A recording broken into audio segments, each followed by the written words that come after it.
Greetings and welcome to Stunthangar Video Hangouts. My name is Charles Carter and I'll be your host this evening. I want to extend to you my gratitude for you watching Stunthangar Video Hangouts. If you are watching this as a replay, I want you to know that I host these YouTube live streams every Monday and Friday evening starting at 6:45 p.m. Pacific Standard Time. So please make a note of this so you can watch or be part of the live stream. Plus, we have an after party following the live stream, which is sometimes better than the live stream portion. You must be a registered Stunthangar Forum member to find the link to be part of the live stream and the following after party. Here at Stunthangar Video Hangouts, we talk about building and flying model airplanes, sport flying, competition flying, and what you've been doing lately. To join our conversation, if you are already a member of Stunthangar Forum, you can find the link if you scroll down to the section called At the Bench. Now, if you're not a member, or if you're not logged into Stunthangar Forum, the At the Bench link will not appear. If you're not a member, please register at stunthangar.com/SMF. That's stunthangar.com/SMF. That's Smart Men Flying. That's courtesy of Jeff Riley, by the way. You must place a space between your real first and last name when you register. You must also use a valid email address or Sparky. The proprietor of Stunthangar will not approve you. Now, if you're inclined to not come in, just enjoy watching us on YouTube, wonderful, fantastic.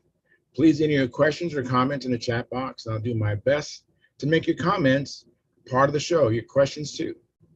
Understand, sometimes even I can't get a word in myself, so be patient, and I will ask our illustrious panel your questions or state your comments. And by the way, you only can make comments or questions during a live stream.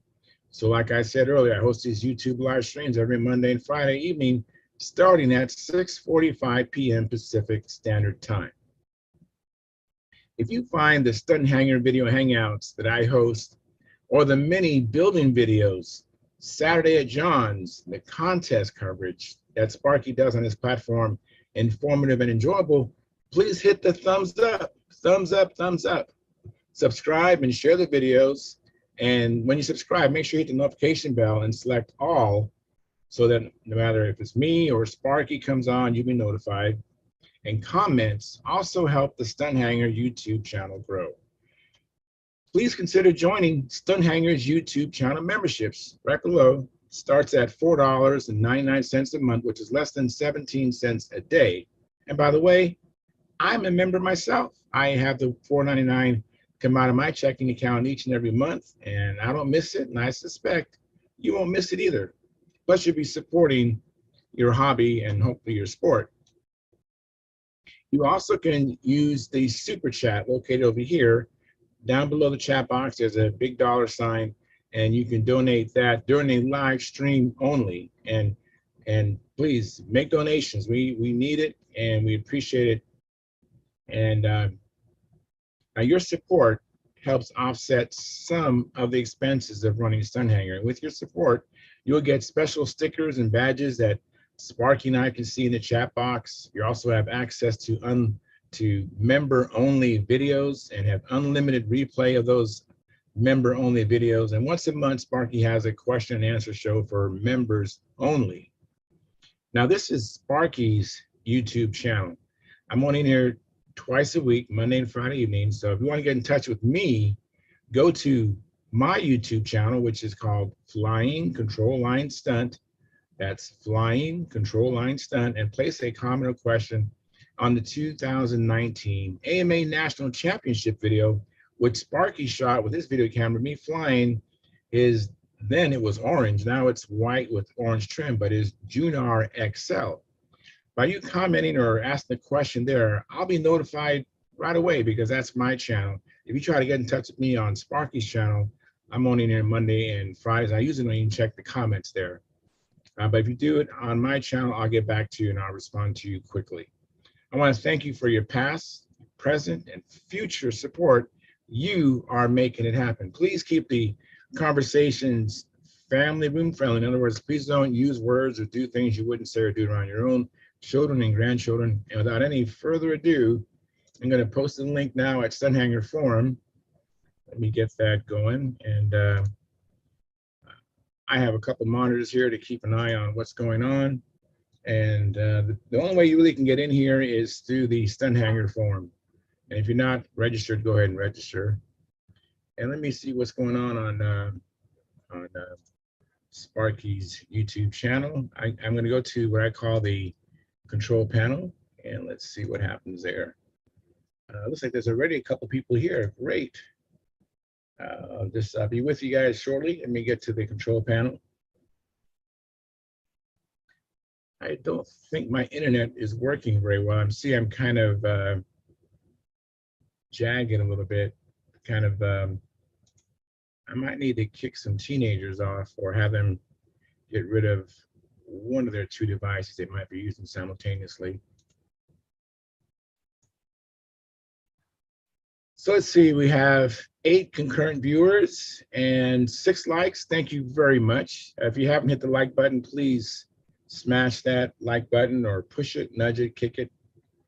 And it looks like Jack Snavely is the first one in the chat box. And he says, hello, Charles, and all in Hangar and or the shop or all around the world. Just saying hi again to all the people in Stuntland. He has a couple of airplane stickers. And Jeff Riley says, evening, Charles, like button clicked. Very good, Jeff. Well, all you do now is just come on in and then you'll be a VIP. So if you like, then come on in, you'll be one of my VIPs. And Jack Snavely, he says, hi, Jeff, not here in Kansas, so just hanging. Hey, Jim, thank you. What a pleasant surprise, my man. Appreciate it. Hey, Charles, how are you? Doing good. I wasn't sure with all the free-for-all from Friday if you'd even come back. I missed that. Well, I thought that because of how fluid it was, the last meeting, how there was a lot of overtalk and a lot of, it was just kind of confusing for some people. And I just didn't know if you'd come back. So I'm glad you came back. I really appreciate it. Right. Hey, Keith, how are you doing, man? I'm fine, Charles. How you doing? I'm doing well. Did you see the comment in Stunthangar? The first name was John. Yeah, He really liked your whirlwind. I saw that. He really commented on it. I should have acknowledged that. I'll send him a note telling thanks for the that feels good when somebody comes back like that. Yes, and I told him I agree. Well, And it looks like Gary Sinclair is getting ready to come in. So thank you, gentlemen, for coming in so quickly. I really appreciate it. Hi. Can you hear me? I can hear you. Can Jim Hoffman hear me?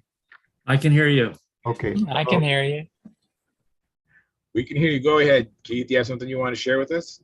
No, we can do a show and tell on my half-a profile stuff if we want to get into that tonight. Yeah, let's wait. I know we're going to have more people come in, and we can get into that. But did you happen to go flying again? I know that you went flying, excuse me, last week. What was that word? I was trying to put 2 words together. Well, yesterday was going to be a good day. I guess a couple guys went out to the field, but we had a Father's Day get together. We have a place in the mountains above Boulder, so we had family get together in the mountains yesterday for Father's Day. Oh, that's right. Yesterday was Father's Day. Boy, it's been a whirlwind for me. It came and went so quickly. Hey, John Miller's in the house. Thank you, John. Good to be here. Hi, It John. is. I'm glad to see you.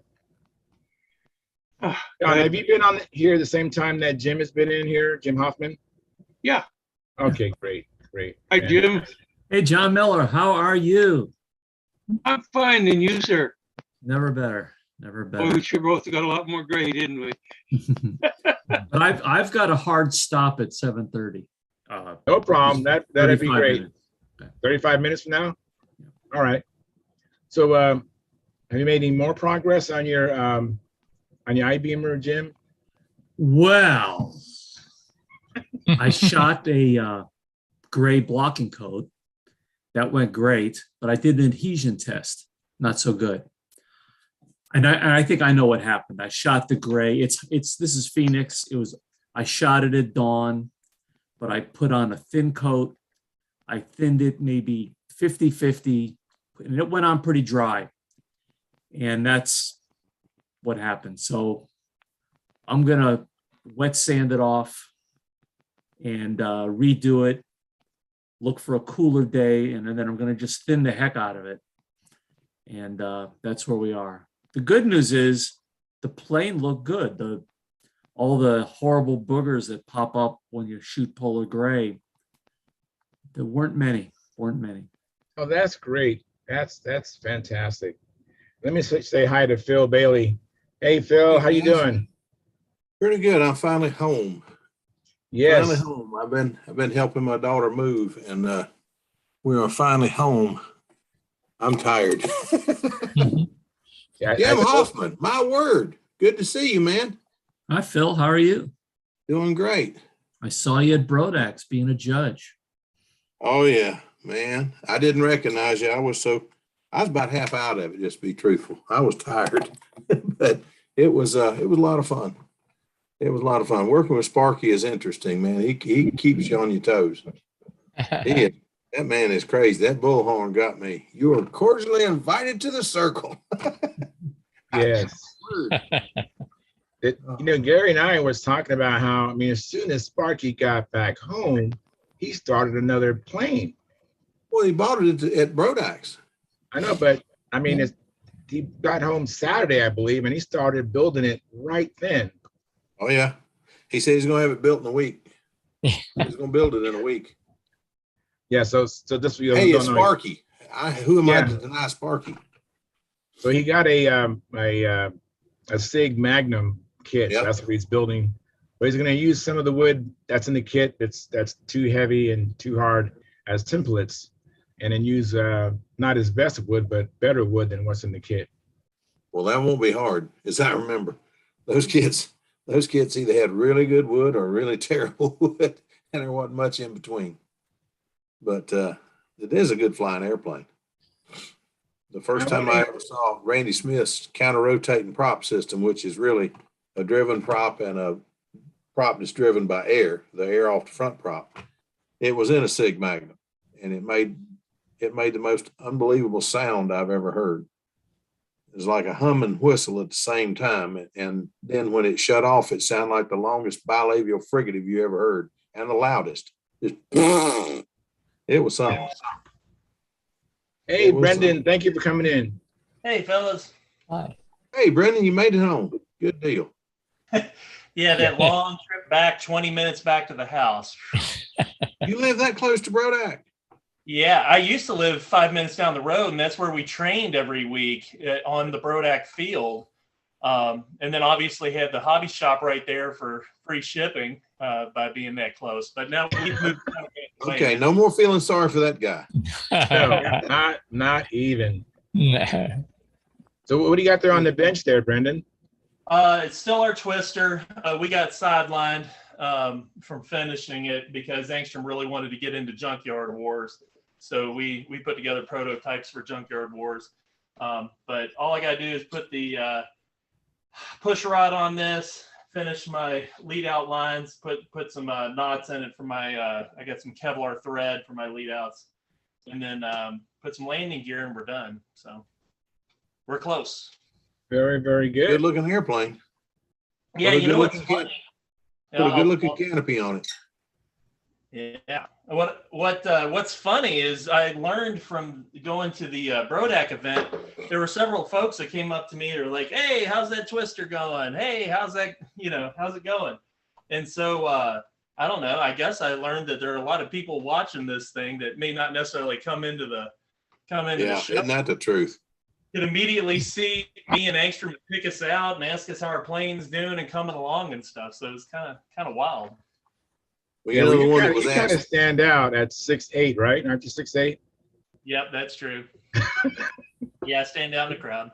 He was the only guy on the field when I walked up to. I said, "Geez, he's bigger than me by a bunch." That's cool. Yeah. I'm glad. But Angstrom, when I met Angstrom, I thought The only thing I could think to tell him was, learn to love pickup trucks, son, because you can forget sports cars. Yeah. He's a big one. Yeah, I really do worry about his future on the height. Like I'm okay at 6'8". I mean, I fit right. 6'8" is door frame height. So there's a lot of things where I'm just, okay. If he outshoots me, he's gonna have a lot of headaches. A lot of bruises on the forehead. Yeah. I got a brother that's 6'8", and he owns Corvettes, 3 of them. He's a collector, but I think he's a nut because at 6'8", it's a war to get in and out of the thing, and he still loves them. So hey, whatever turns you on. Right. But I tell you what, some of those vets get into your blood. Even I understand our fearless leader here used to have a Corvette. Did you used to have one? I had a little Corvette. It's called a Triumph Spitfire. Oh, I thought you had a Corvette. You teasingly one night said something about a Corvette, and I said, "Oh, he's got Corvettes." No, it's a little. Remember that song by Prince, "Little Red Corvette"? Yeah, that's what my Triumph Spitfire was. Now I got a little red Datsun 2000, so I know what you mean. I can't handle. I grew up. My brother always teased me when I turned 16. I wanted a Corvette, and my brother teased me about it's a plastic pig. So look who grew up and owns, bought one. Mm-hmm. He had one, and when he met his wife had one, and now they got one together. So they've got 3, and I'm sitting there, Don, that don't make sense. But you'd have to know my brother. He's a little different. Very but cool. I want to see that. I want to see that plane fly or video of that thing flying. That is a pretty twister. Yeah, I like that. I can't wait to get it up. I mean, we had our big trip out west that sideline things, and then we were getting all geared up for Brodax. So it's been on the back burner for a month and a half now. But it's time to get this thing out. What Brandon? What was the weirdest question you were asked at Brodax? The weirdest question. How's the air up there? No, I get that all the time anyway. Yeah, well, I think they're trying to tell me I need to change the air in my head, but I don't know. Anyway. Yeah, I can't think of anything other than, I mean, this may sound weird, but obviously for those that attended, we were probably the only ones there wearing masks, and someone challenged us directly on that and gave their political views and tried to get in our face about that. But other than that, the weirdest question that I was asked, do you really know Keith Trossel? I said, well, I've met him a few times. I'd like to get to know him better because he's a wealth of knowledge and he's a heck of a builder and a heck of a flyer. But man, that was some guy came out just out of nowhere and asked me that. And I said, well, I know him, but but I said, all you got to do is come to the circles and meet people. They're more than, I don't know of any stunt flyer that's not willing to meet anybody and talk to them. You can get to know them pretty easy if you just try. Yeah. But then they wanted the other question, the other one they wanted to know when they asked me about Keith, they want to know about Santa Claus. I said, yeah, Santa Claus is real. He lives in Ogden, Utah. I think it's Ogden. So, yeah, I think it's Delta. Is that right, John? Yeah, Delta. Utah. Speaking of Keith, the colonel there, Charles, did you tell him about that fellow from England that came and posted on the forum there? Yes. Yeah, I started off with that. That was kind of neat. Okay. I agree that Whirlwind is beautiful, fantastic, just magnificent. I've seen it in person, but for some reason or other, my video dropped out when he brought it out. But I've seen it in person, and I know what it looks like. So anyway, they now know about you on the other side of the pond there, Keith. Of course they did anyway, but Well, Jim Hoffman does some pretty good building himself. Hopefully one day he'll show one of his airplanes.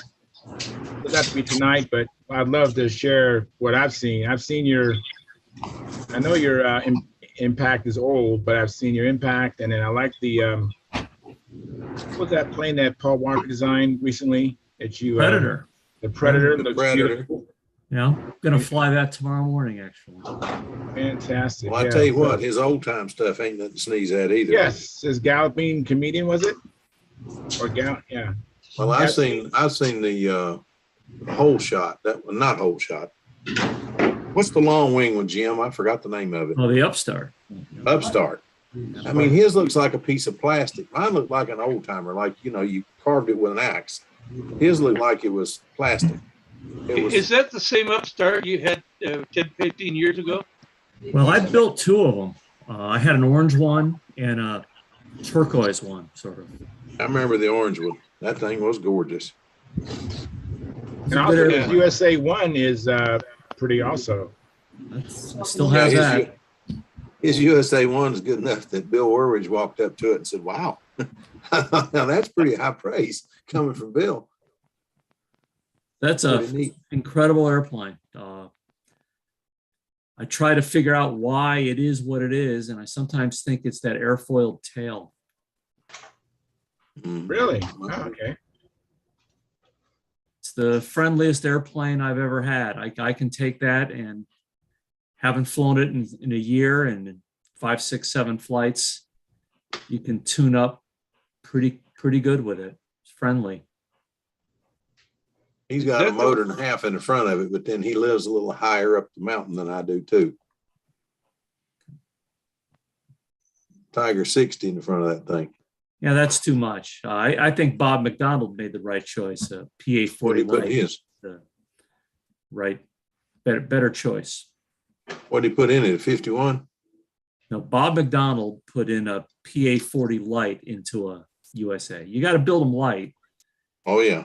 So. Yeah, that's a good. The Super Tiger 60 works fine. Yeah, it does.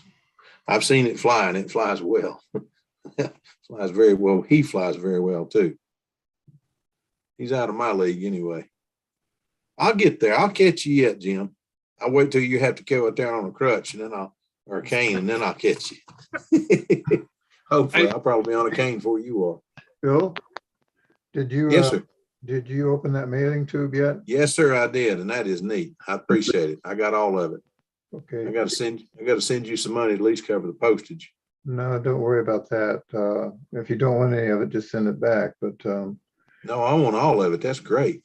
You'll have to use some imagination on some. There's not a lot of detail on the plans, or just the drawings. You have to figure out the wood sizes and all that. But you know what to do. That's not that hard. It's I was just tickled to see. I'd bought the plans to that FW twice, and they both told me it's the one he flew in the 70s. Well, it's got the big flaps, and it's got the it wasn't the same airplane. It was the earlier airplane, and okay. Yeah, but I wanted that one that you flew in the mid 70s, 77. That's what you got. Yeah, that's what I got, and it's gorgeous. I opened that thing up down at my daughter's house and looked at it, rolled it out on the bed, looked at it, and said, "Hot dog." And my daughter come up and said, "You want hot dogs?" I said, "No, I finally got the plane I've been trying to get." So, no, I'm tickled with it. And the Bearcat is the same one that I remember, the one I had before. And the FA is much smaller. You're right, it's much smaller than the kit, but I'm going to build the one off yours. I may put that optional rudder on it, though. That was neat. It works better. It really does. On the vertical stuff, it makes a difference. Yeah. Okay. I'm going to do that and put 051 in it and see what happens. I've got 061, but I'm going to try the 51. I have a 51 that one of the limited edition has a real pretty muffler. It went with it. And I want to put that on it just because I think it'll really look neat hanging outside of it. Yeah. Excuse me, guys. Let me just try to catch up real quick with the chats. I have Bill Bomer from, I think, Canada, I believe. He says, the experts like provided. Thank you very much. And he goes on to say, I hope to join the video chat soon. I'm up here in Toronto. Well, thank you for coming in, Bill. And then Dennis Adamison, who's here right now, he says, hi, folks, like delivered. We'll join you in a bit. So Dennis is a VIP. If you like and then come on in, you are a VIP. Are you a VIP, Philip? Did you give me a like already? Yeah, I already gave you one, but I don't know about VIP. Well, VIP, if you do that, you'll be a VIP. And I want to say thank you for coming in, Dennis. I guess I am then. It's been Yes. delivered. Thank you. And Bob Gore, I know you're out of the screen or out of the view, but thank you for coming in. And Mike Lonke, thank you for coming in. Appreciate it, gentlemen. So we're all caught up. Charles, Yeah. keep your eyes open. We may have an appearance by the great Gordon Delaney. Oh, that would be great. Yeah, he called me up, wanted to know what kind of a camera that I bought, and he had his wife out and buy one. But I haven't heard of anything from him since. But I hope he gets on. He's gathered. He said he's buying it so he could get on with us. So. Oh, We'll that'd be see. great. That'd be Oh, great. that'd be great. Yeah, I mean, I've He's heard- a little computer phobic, but yeah, that's one challenge. I on my off days, I make calls and I invite people to come in the show. And the biggest hurdle is the technology for some people, and then also being on camera. It's another thing. Some people don't want to be seen or viewed, but they don't want to be in here either way. It's better to be seen than viewed. Trust me. Yes. Right. And so it's tough. That and in our hours, we start here, pretty late. For some people, it's 10:15 in the evening. yeah. And so. Yeah. But I went flying today just a little bit. I got going pretty Were your late. arms tired? No, I mean, Boy, I my guess arms tired, it was yeah. kind of windy. Yeah, you're right. It was kind of windy. Once I lost half of the cones were blown over, I decided to call it quits.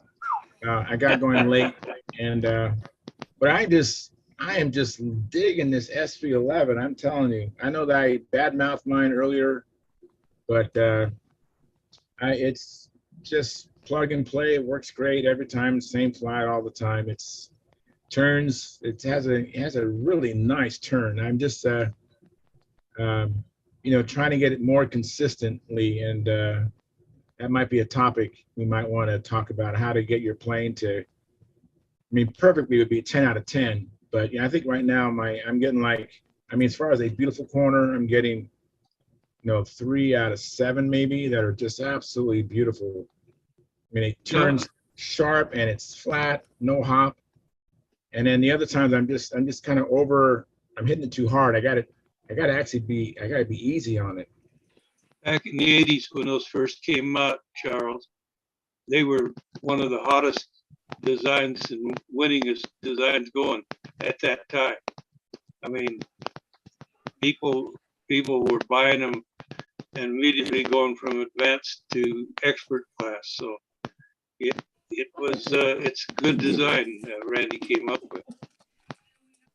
So Yeah, I love it. And I love what Dennis Adamison did with the motor selection and battery and the whole setup, because I don't know anything about electrics, but I've gone out there. I mean, once I got it figured out, I haven't had any issues. It's just been, I charge batteries and then I put them in storage charge them again, put them in storage charge. It's just that and replay and replay and replay. They run the same each flight, don't they? Yes, it's just been, and I love how the plane flies. It's about 66 ounces and it's great. And with the counter rotating props, I absolutely love, it has saved my bacon a number of times because of the counter rotating props holding the plane out there. So love it. Jim's got his finger up there, So Jim does? Charles, Hey, Jim? Yes. Charles, everything that we do with these stunt ships, you can explain to people with phone calls, letters, emails, pictures, so forth. The one thing that you really can't do is flight trim an airplane. And I would urge you to get expert. I know you fly with at least one expert level flyer. Get him to fly the plane and tell you what he thinks. There's so many things that are obvious to one person that are not obvious to somebody else. Yeah, that's a great point. I would like to see what Dave, or Dave's the only expert that's close to me. It's That's too what I bad meant. Bob Whiteley's no longer with us because he could sit in the chair and watch you fly. And tell you what was wrong. Yeah, Yes. Yeah. Yeah. he was not natural. Yeah. He taught me so- some bad habits, though. Make 3 changes at once. Oh, yeah. Oh, Yeah, he do that. Sometimes he was 2 or 3 of them were right, though. He could Yeah. do that like nobody else I've seen. And for him, it was always right, it seemed like. But he'd come down and say, do this, and do that. And normally if you do those things, why, it worked. Hey, before I lose this thing, if Gordon doesn't show up tonight, well, maybe this will do a substitute until he does show up. Make you big. All right. Wow, Oh, look at that. a young Gordon. Wow. Yeah, I never saw Gordon like that. With hair. Yeah, it's hard Wow. to see what's more amazing, the fantastic airplane or that picture of Gordon. You know, it's just, Yeah. who is Did that? Did you What ever year is hear? that? Did you ever hear the flight they did right before that's at Buckeye, Arizona. They took it down there and I don't know how many flights he had on it, but he put up a test flight the day before, and he had retractable gear in there. It was all clockwork. It was using free flight timers. And so he went up, put it up, and wheels came up just nice, and he went through the pattern and everything. And then it started picking up speed. He knew it was going to run out. And he's waiting for the gear to come down, and it didn't come down. And the motors quit, and the gear was still up. And there's pretty rough asphalt at that time on that Buckeye field. And he didn't want to land it on the belly, right? Not the day before the contest. So he's up there. No, it wasn't him. It was Jim Rhodes was out there, and he was towing that thing around and whipping it as hard as he could. Uh-oh. Got some looping I got here. it right. And he's whipping it as hard as he could, and he whipped and whipped and whipped and whipped, and the gear's still up. And finally, he yells into Gordy, "You better get out here because I'm not whipping it anymore." And Gordy ran out there, got on the handle, whipped it. I don't know. I think he said about 10 laps, and he heard it go click, zzz, so the gear come down. And he landed it. Wow. So that plane probably just after that picture was taken, that was the first flight at Buckeye. What model is this, Keith? I can't tell what it Too is. much. This is It's too too much? Yeah. Okay. Wow. Very nice. I've seen a video of Bruce Perry flying his too much up in Canada, Yep. but I've He's never got seen the- the too much flying. He's got the that program where it's listening to the engines. Right? And so it doesn't hear the sound of an engine anymore. It drops the gear. It works well. Wish we'd have had it years ago. You remember Whiteley flew a P-51 Mustang one year that had that at Tucson. Well, he didn't have that system. He might have, but he had an air tank and for the retracts, Oh, And- Lord. and the air would get low. I remember watching him Yeah. go around, and the gear was about half down, because it couldn't suck it up all the way because the air being low. But I think it did drop the gear fine, because I don't remember hearing any damage. Do you remember any damage on this plane, Jim or Keith? I remember one of Bob's twin Mustangs that had retracts somehow ended up landed inverted. After it landed and stopped, the wheels deployed. Oh, no. A little bit late, huh? But I Going the wrong flew- way. I flew one of Gordon's twins, and the name of the airplane, Too Much, is appropriate. Now, I'm a small guy, and that airplane was too much for me. But it flew well if you had the strength to fly it. That's the reason the Pathfinder twin went to a pair of 15s. The thinking was if Paul Walker can fly a 100-ounce B-17 on 415s, then one airplane half that weight should be able to fly on a pair of 15s. And as it turned out, it does. Let me say hi to Mark Wise. Thank you for coming in, Mark. Hey, guys, how are you? Hey, Charles. Hey, Mark? I saw the meeting on the YouTube. That was a good meeting and some good ideas. Thank you very much. That was a good meeting.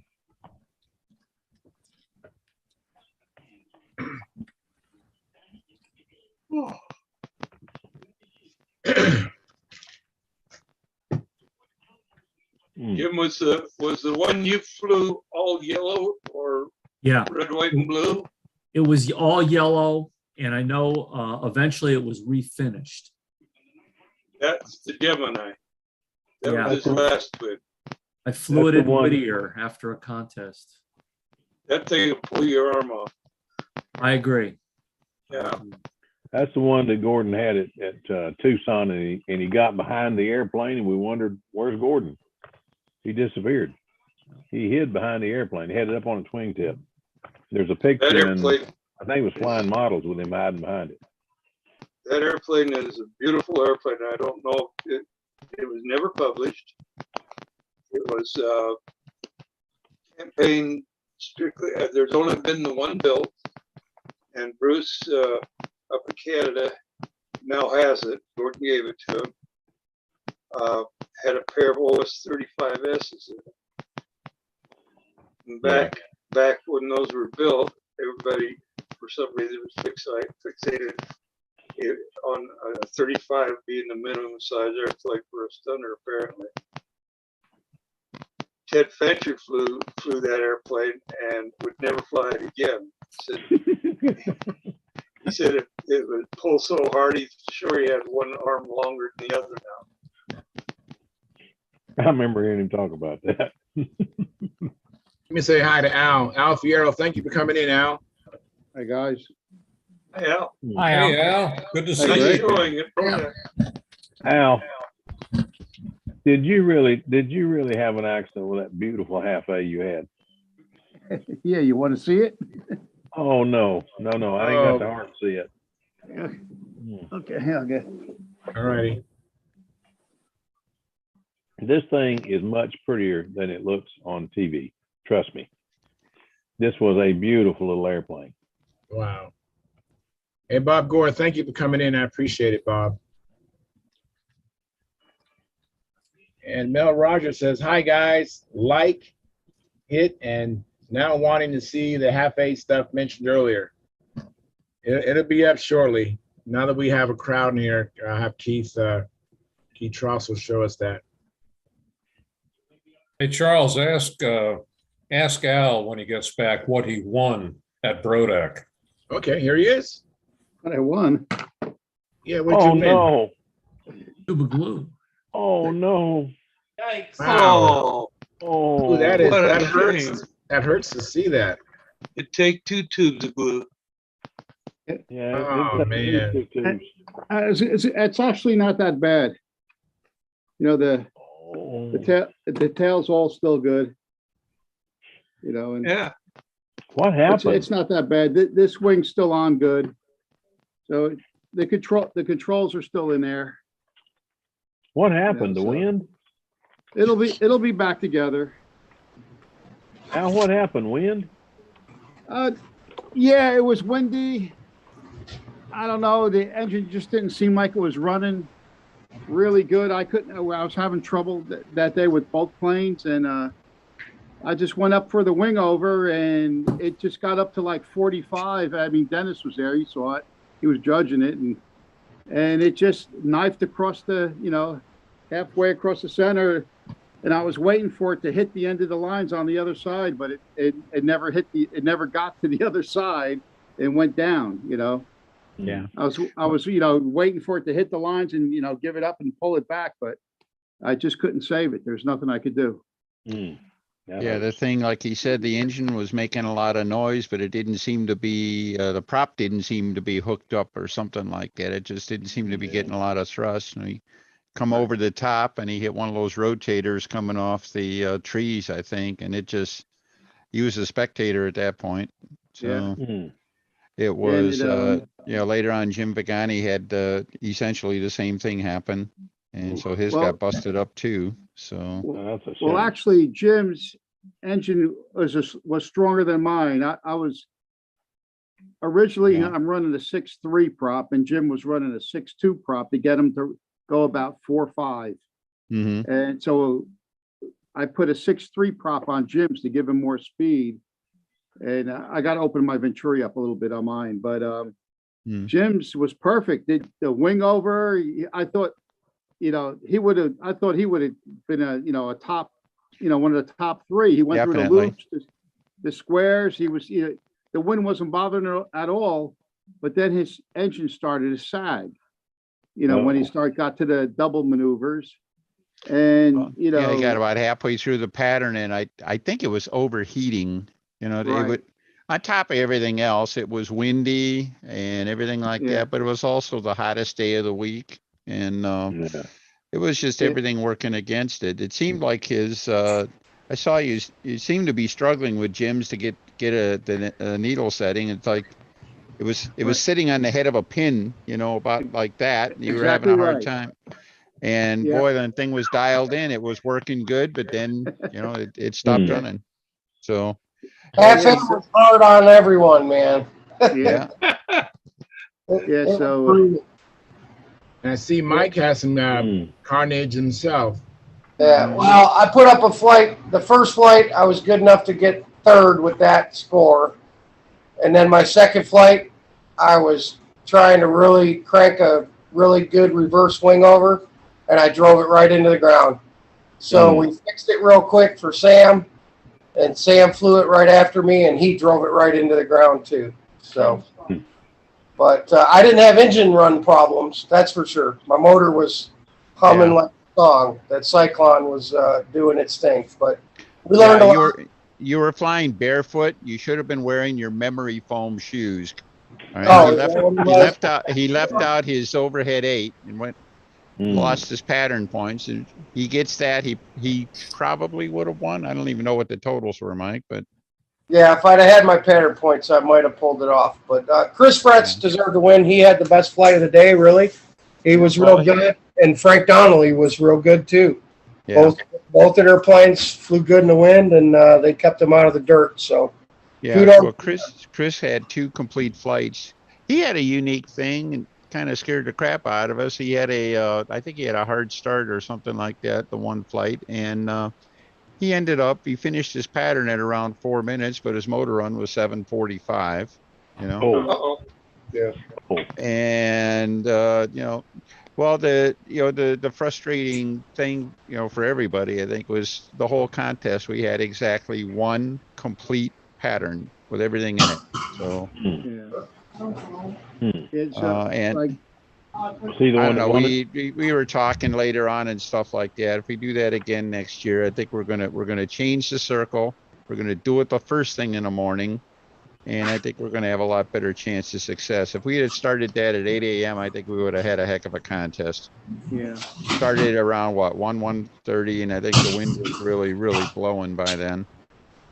But Well, and the other thing too, Charles, if you can highlight me again. Okay. My Green Monster, which was flying awesome on 2 practice days before the event.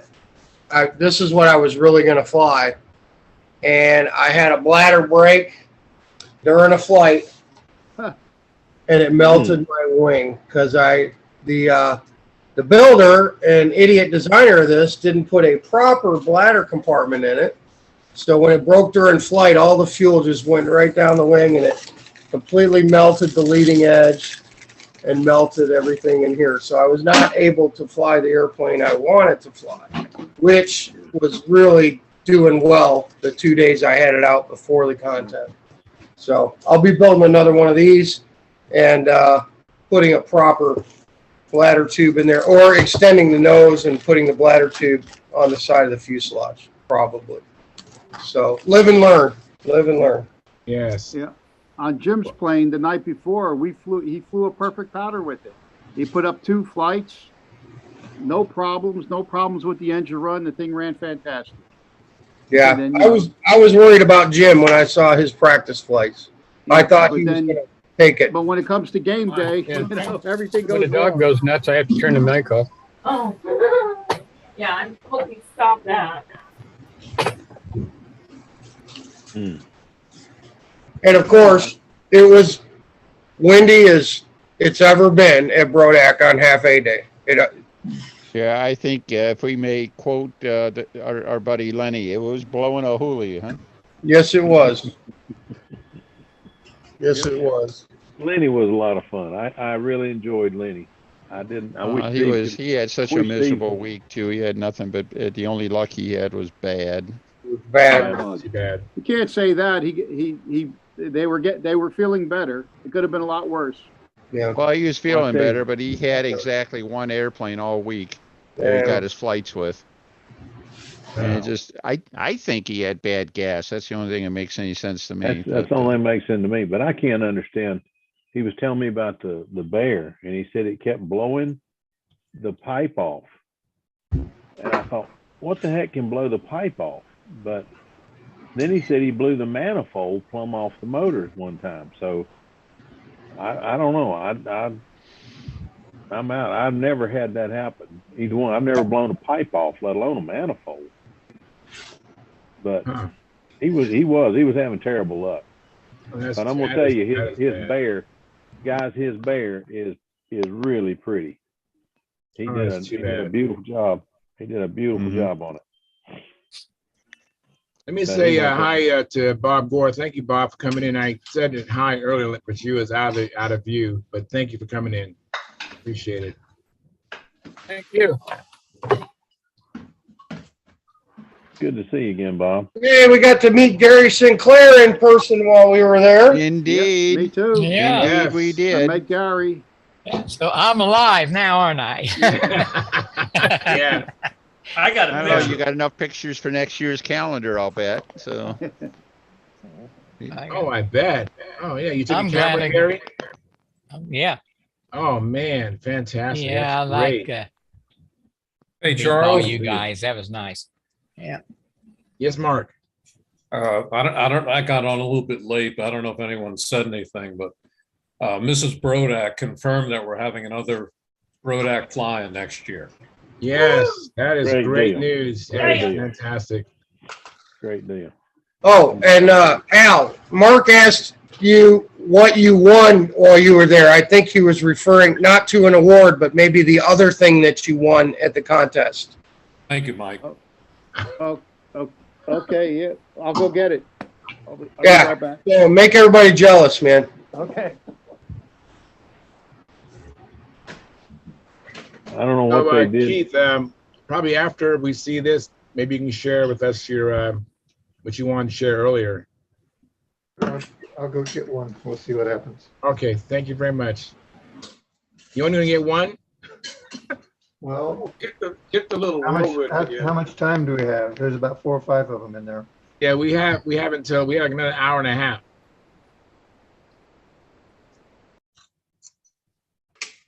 Hey can't Sam, think good of to see you, Sam. I saw you flying at Brodax.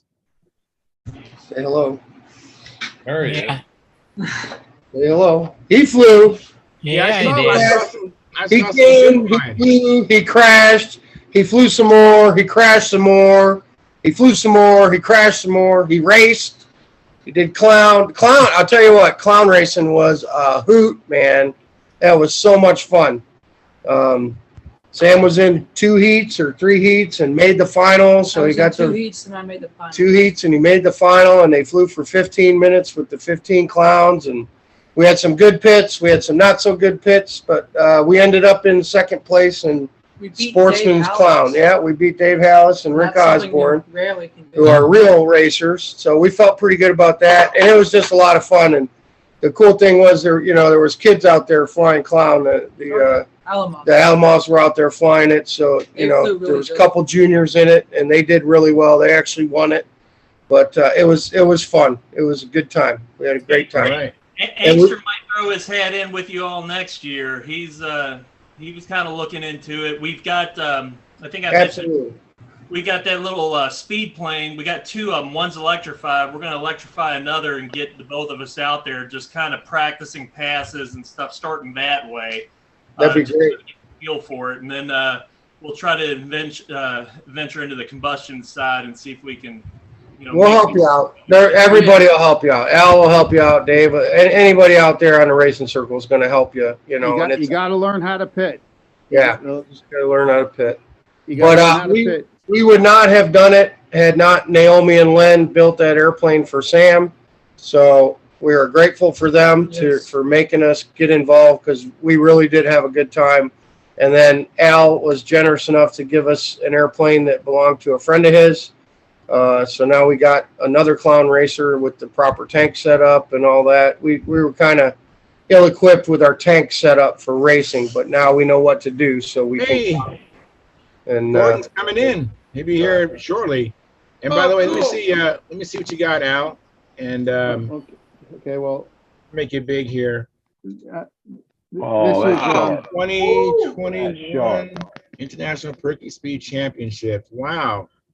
Wow. So Cool actually, 16 miles an hour, 116.97 miles per hour. Awesome. Right. Yeah. So actually, Paul Smith does this, and he does the postal perky, and I set that speed.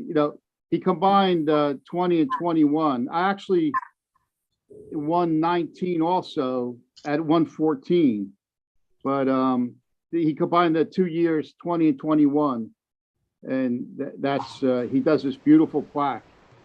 That is beautiful. That is pretty. Well, that's the same plane that you had painted red. That's actually my plane. But say that again. I thought that plane was red last time I saw that plane. Was it red? No, my plane, it's white. Okay. Beautiful. Hey, Al. Charles, it's prettier than that picture. Al, the other thing you won.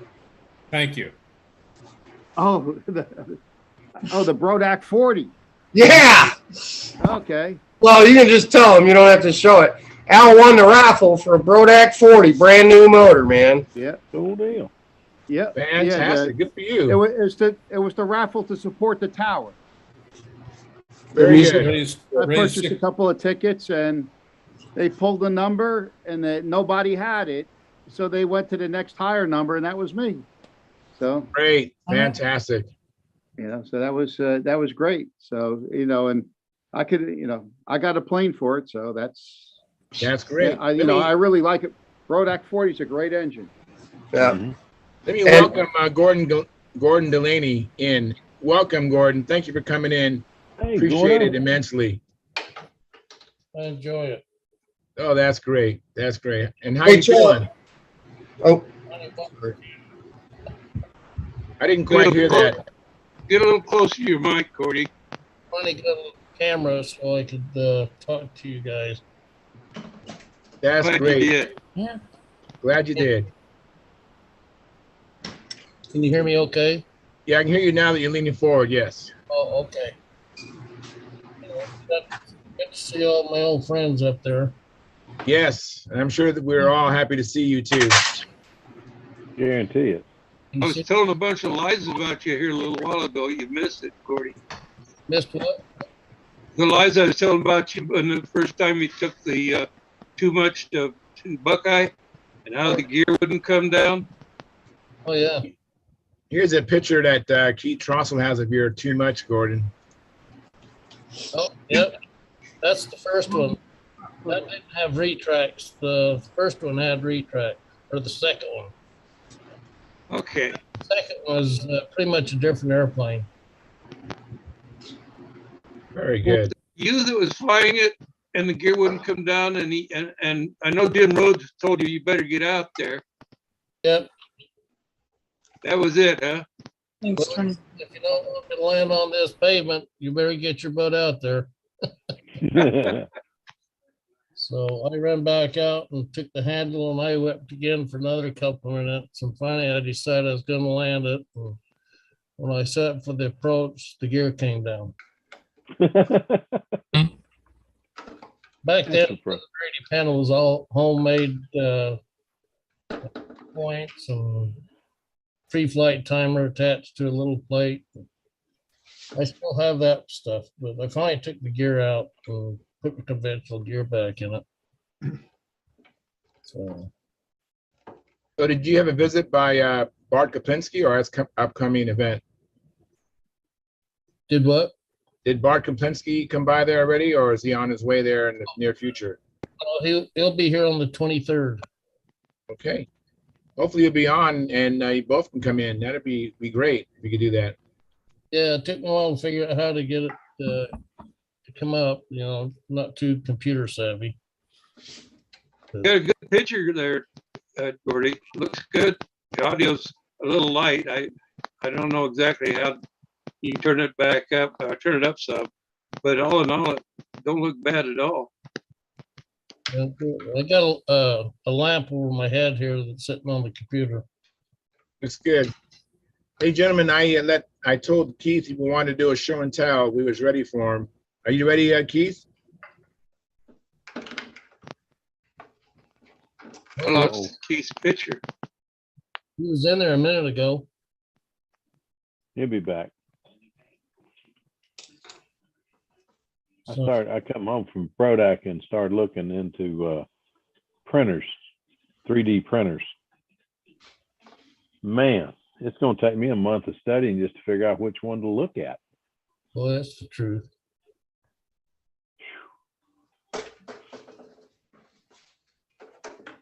And I'm still trying to get my finger to heal.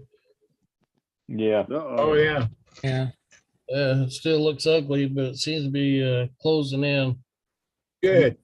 Bones Good. not doing anymore. Yeah, that's good. That's a prop strike. Oh, I was reaching for the airplane on my little twin and stuck my hand right through the prop. Ooh. Oh boy. It was nothing to stitch. It took it clear to the bone. And Wow. That's painful just hearing it. well, I thought Brent was going to pass out when he saw what I'd done. He was holding the airplane. Me and Mike got cut the same year. I think it was at 19, Mike. Oh man. Henry Nelson got me right across the wrist. Oh, It was ugly. No, I got it all the way down my finger. Yeah. I was starting a combat plane between my legs, and it was the one time I didn't have my glove on.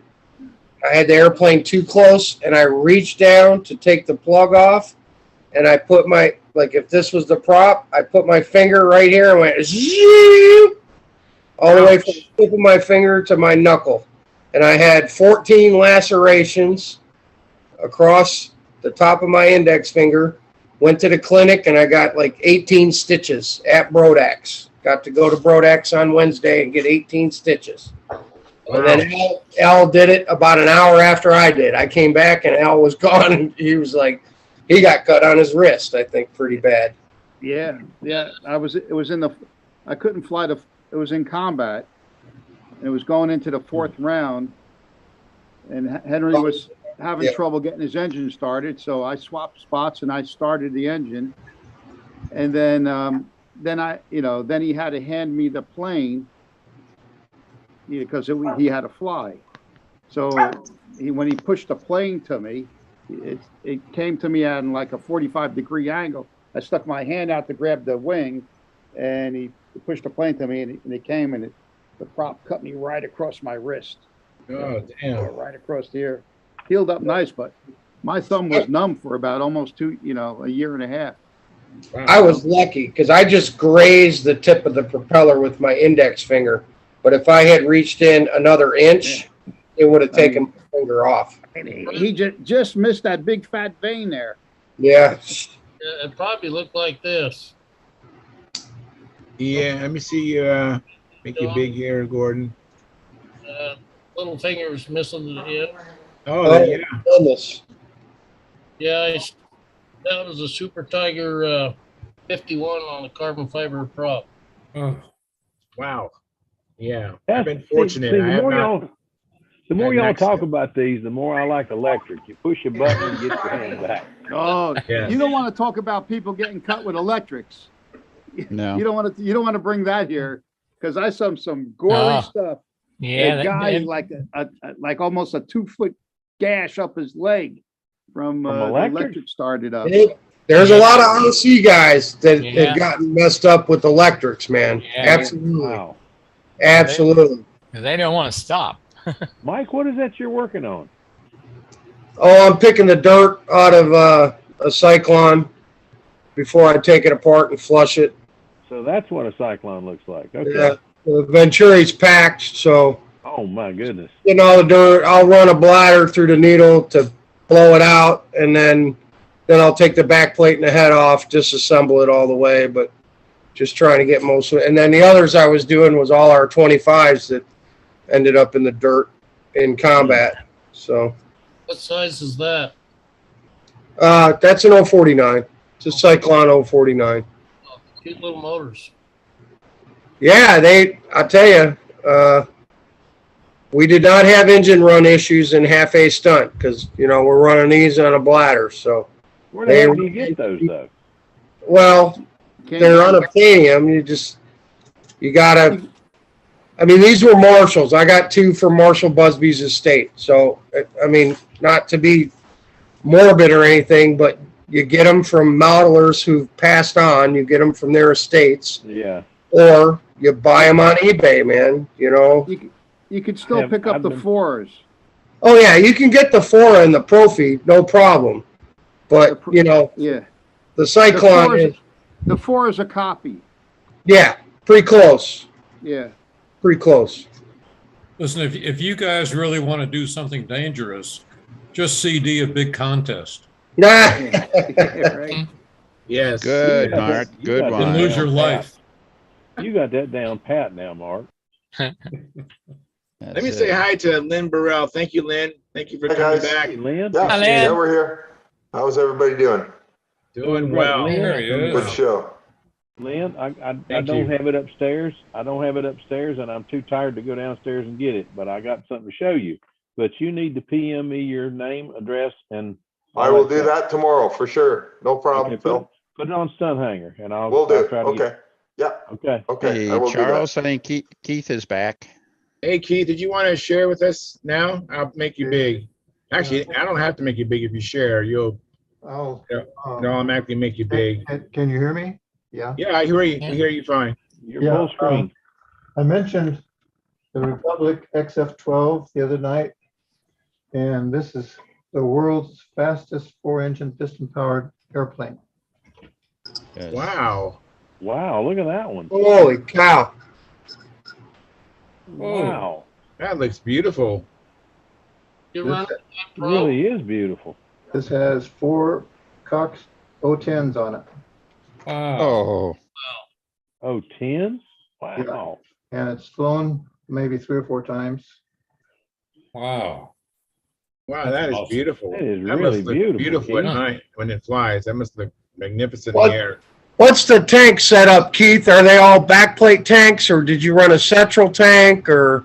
No, I made separate tanks for each one. And I don't know whether I can get this thing off or not. Hold on. So you're not using the radial mount tank that came with the O10. No. You made a different kind of tank, and you just got the backplate mount on the motor. Hold on.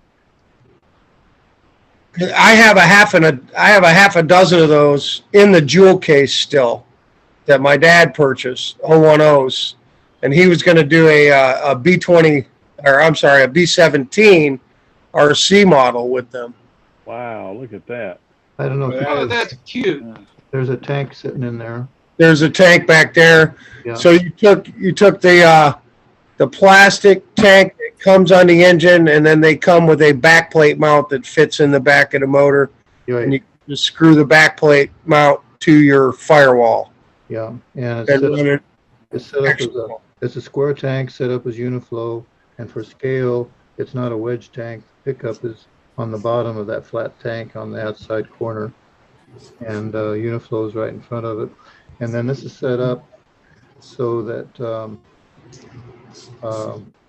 when you're starting the engines, why you got a fast fill that you can keep topping off the tanks as you're trying to get the other engine started. Yep. So what propellers That are is really nice. I like how the nacelles are bigger than the spinner and how it looks. That looks so neat. Well, that's the way the airplane was. It had the annular intake like this, This had the 43 Pratt & Whitney 4360s on it, the same engine that powered the B-36. And these engine nacelles are longer than the fuselage of a P-47. All this stuff in here was Wow. superchargers and all that kind of stuff on those engines. Longer than the P-47? The engine nacelles themselves were, yeah. I've got a picture that shows a P-47 sitting right beside this thing, and these nacelles are longer than what that those nacelles are. Longer than a jug. Good gracious. Keith, what propellers do you run for flying it? The little cocks, whatever they were, what are they? Four twos, whatever the small Cox prop is, two-bladed thing. I see. And Bob Whitney did the spinners for me, both for display and then another set that I run with the two-blade props. Just beautiful. Yeah, it is really beautiful. And this is profile. I molded the canopy. This is in two pieces. And there's profile pilot and a co-pilot sitting in there. I don't know if you can see these guys or not. Probably not. Wow. Yeah, Yeah. I love that canopy. Yeah, there you can. That's really sharp. And if you're, like I say, it's labeled the world's fastest four-engine piston-powered aircraft. There's a book on it. Really some good stuff in here on this thing. Wow. Wow. That's That neat. is so neat. There were two of these built at the end of the war, and one of them crashed. And I don't know what happened to the other one. It's designed for reconnaissance, long-range reconnaissance in the Pacific in case that war went on. And the competitor for that was the Hughes XF-11. And to be a little bit more familiar with this,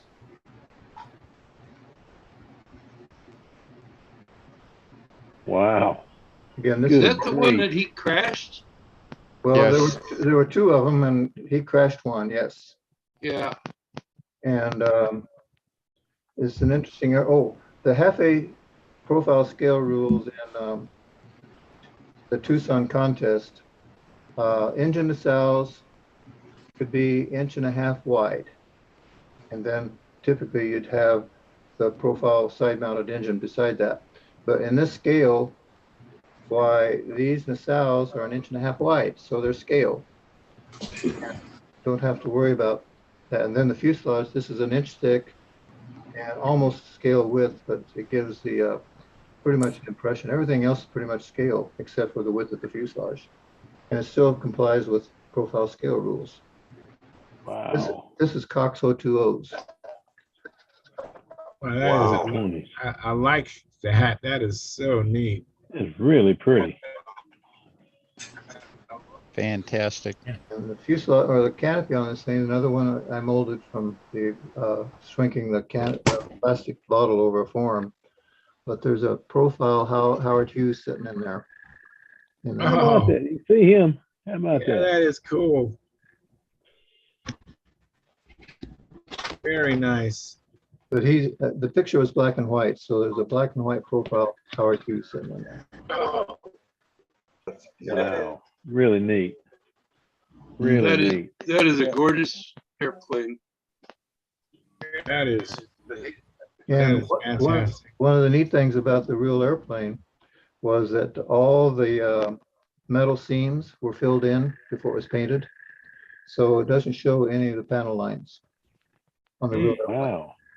So How much speed did they figure they picked up out of that? I don't know. But this the Rainbow, this 4-engine thing, the top speed of that airplane is 450 miles an hour. And the Hughes airplane didn't go that fast, but it was still designed for long-range reconnaissance in the Pacific. Really, Very really nice. Wow.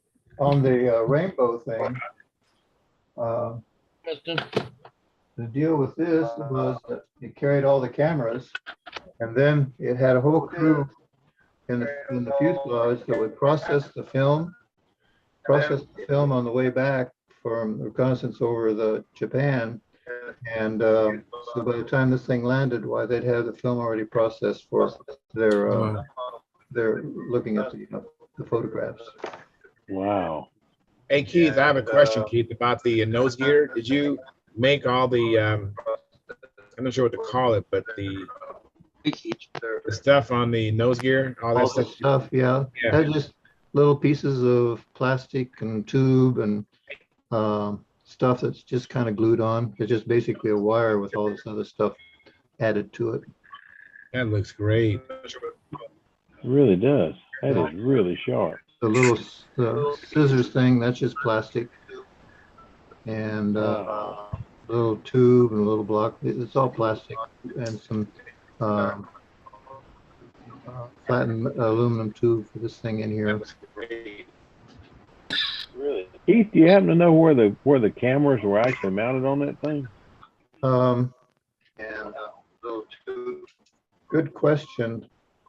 It had a bunch of stuff on the bottom, or it's going to have a bunch of stuff on the bottom.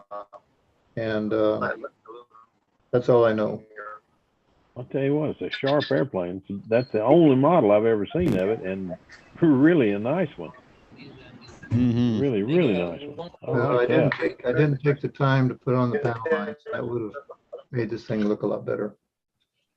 I don't know. I don't think it could look much better. That's sharp. Not a lot better, certainly. No, Yeah. no, that is I was really gonna make sharp. a smart remark saying Keith builds passably decent scale models. I have never seen, I don't think Keith could build a combat ship that wasn't sharp. Well, I don't know what that means, but thank you anyway.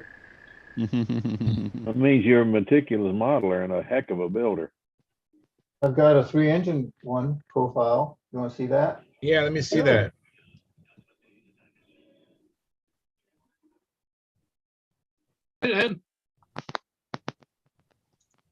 Hey, Charles, Yeah, Mark. why don't you host these meetings at Keith's place? Yeah. Yeah, I had to make a long drive to Colorado from California. Oh, look at Oh, I this. see. Oh, Mistel. Oh, man. That's Oh, look at unreal. that. Wow. Wow, you are Wow. really into these airplanes. That is so unbelievable. Well, that was a neat contest there in Tucson. They had that for about, what, 7 or 8 years? Yeah. It's a brainchild of Mike Cavill, who invented VSC. And we thought this would take off too. And the rules were set up so that people could have their airplanes sent and be proxy flown. A couple people did that, but the event never really took off like we thought it would. But I had a lot of fun building these things, looking for something different. Well, I don't know. We got half a scale event that seems to get pretty good participation. I'm sure it's certainly, if not based on what you were doing, it certainly is inspired by what you're doing there. But And they had 2 categories. There was an unlimited for throttle control. This one, all 3 engines are throttle controlled. The throttle control for this top engine came through one of these struts from the bell crank here in the wing. Wow, that is amazing. And here again, the rules were nacelles could be no more than 1.5 inches wide. Well, this thing is scale diameter for the half. And so these are within the rules, are 1.5 inches wide nacelles, but everything else this side is scale. And of course, the fuselage couldn't be more than 1 inch wide. Otherwise, this was Mistel. This was a big bomb sitting up there. well, Keith, the bottom airplane certainly is a profile, but the 109 sitting on top looks like that's a full fuselage, isn't it? No, it's not, I guess. Okay, engine nacelles can be 1.5 inches wide. Bingo, we have 1.5 inches wide nose up here. Right. And the fuselage here is 1 inch wide. So, and by the time it gets here, it's scale. So we have a little bit of different. Okay, yeah. You can see where my engine nacelle is 1.5 inches. Fuselage here is 1 inch. So when you fly that, do you run all 3 engines? Yes. All three throttles. It's really neat. Cool. Can you explain how you throttle that top airplane? Well, there's a transfer bell crank in the wing here somewhere, that takes a flexible nye rod thing and it goes up, well, you probably can't see it, but it goes up the rear end of this strut and comes up into the fuselage and then connects to the throttle up here. And worked out pretty good. Worked anyway. I bet you that was Wow. there to figure out. It was, but it worked and it was a positive control. The only problem several of us found with these multi-engine things is that the twins, this 3-engine thing and the 4-engine one we had, you get the engines running and they talk to each other and they don't like each other. And one will stop for no reason. So you switch engines and one will stop for no reason, put a different engine in, and one will stop for no reason. Sometimes they'll run, sometimes they don't. We played with fuel, played with glow plugs, and never did really solve the problem. Wow. Let me say hi to Steve. Hey, Steve, thanks for coming in. Hey, man. Come here. And what kind of engines are those? These are Norvell's. Okay. I think these are 061s, and this one is an older one, but it's an 049. Mm-hmm. And yeah, one thing I learned also, because the Norvell's like small props and high nitro. So I had to learn the hard way, but this is all epoxy, the color and urethane top coat. And I put some flattener in it, so it sort of did away some of the gloss. It's only semi-gloss, but this is all epoxy. So when you're spraying 25% nitro or 30% nitro into these things, it doesn't hurt the finish at all. Yeah. Let me ask a stupid question. What was that plane for? Because I don't see a real canopy on the bottom one. It looks like it's been just painted over. Well, no, they took the nose off. There's a Ju-88 bomber, took the nose off, and this was big bomb up here in the front. It's a big circle, round circular bomb. And Oh, okay. with a detonator up here. And the purpose of it originally was that they would use it against shipping around the English Isles. So they point, it didn't have any guidance. They just point this thing at a target, and then the pilot would let the thing go and hopefully crash into one thereafter. At the end of the war, there was a unit of these things with the Messerschmitts on it that was operational. There are pictures that show dozens of these things sitting on an airfield. And they did use it at the end of the war to try to blow up bridges to slow down the advance of the Allies as they're moving across France and Germany. So it's sort of like the Baka bomb, except the pilot doesn't go down with the plane. Right. And hopefully he aimed at the right place when he let it go, because it wasn't guided after that. Well, the Baka bomb, the pilot stayed with it. Right. Right. But anyway, the suicide bomber. That Hefe contest got not very much attention. I think it should have, because it was a neat event. Saw some really nice airplanes, and people came up with some really clever ideas. And like Lou Wolgast, he got extra points for more than 2 engines and more than 1 wing. Well, this qualified for an extra wing and for the extra engine. But he wanted to find an airplane, and I have a book on all the de Havilland airplanes to go back to all their biplanes and so forth. And we found a transport that de Havilland built that has a biplane with 3 engines and had 3 vertical tails on it too. And he built that, did a really nice job. But those are the kind of things we saw at that contest. Were the other airplanes as nice as yours? Oh yeah, particularly Lou Wolgast. I've got his de Havilland Comet. He didn't have room to store it, so I got it from him. And I'll show that maybe some other time. I've got the Russian Bear in here with 4 engines. And I've got the XB-47D, which was a turboprop powered B-47, and which happened to take 2nd place in profile scale at the Nats one year. Wow. I'll show those some other time. Yeah, Thank you very much, Keith. Appreciate it. very neat. Nice show, Keith. Outstanding. Very nice show. I Yeah. enjoyed that. Yeah. I think Mel Rogers got his money's worth. That's really neat. Really neat.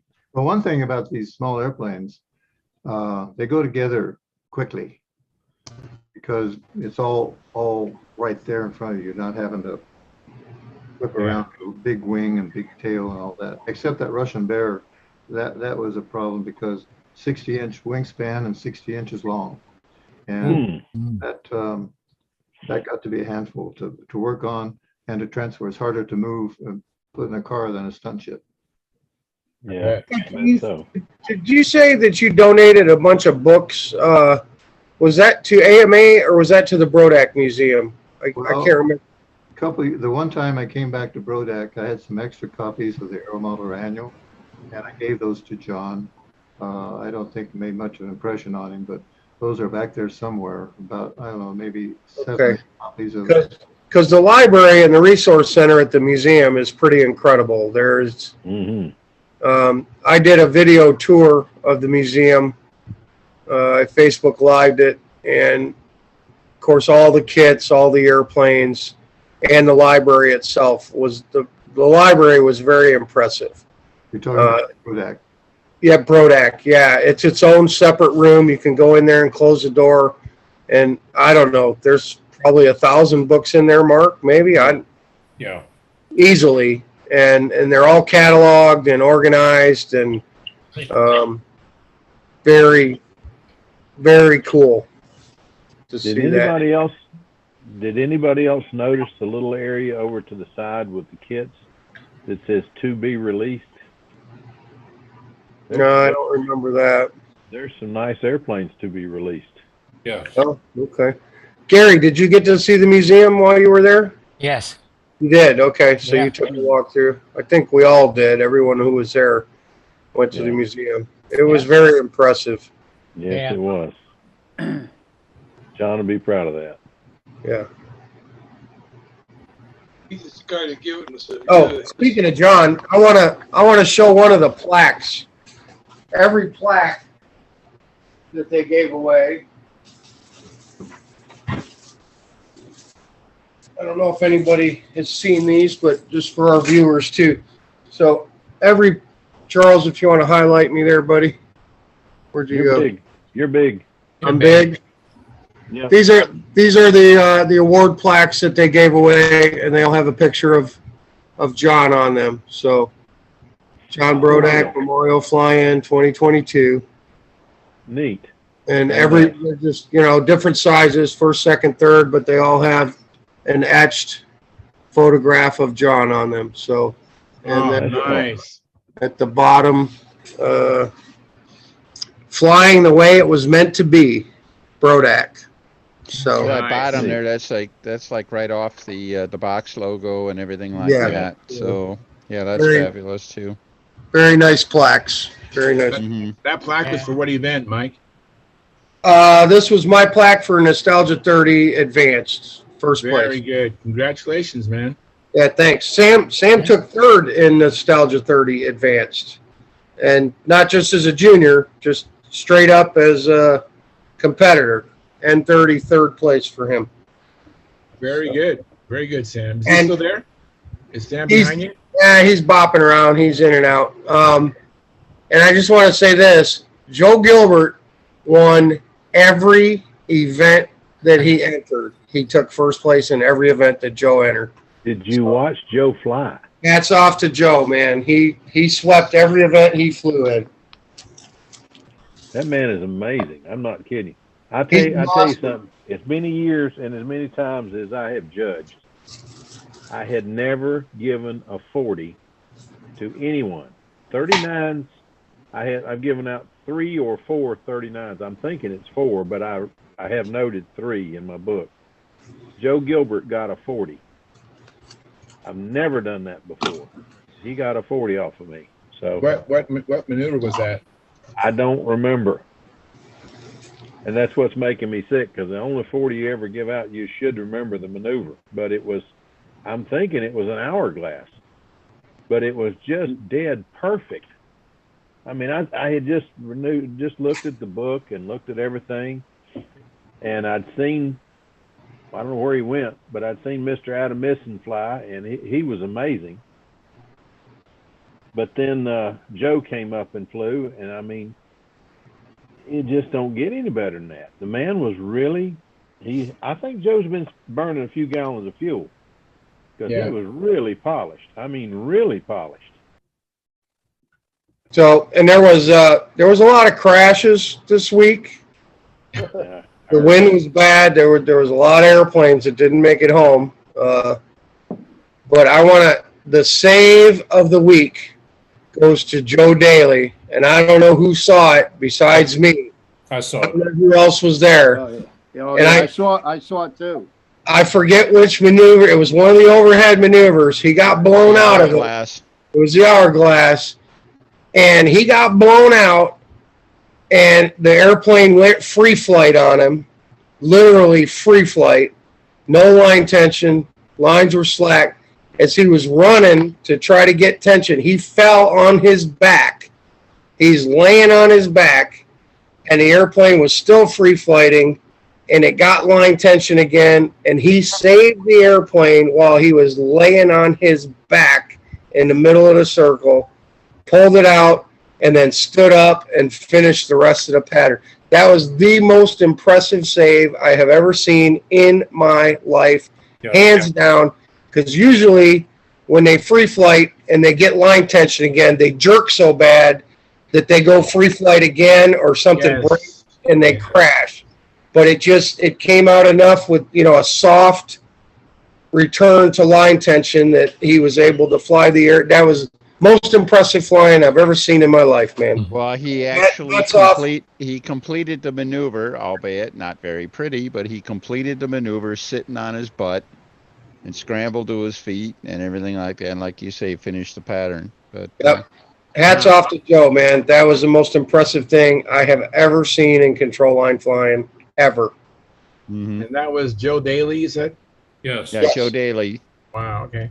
Did a nice piece of work there. Yes. Very impressive.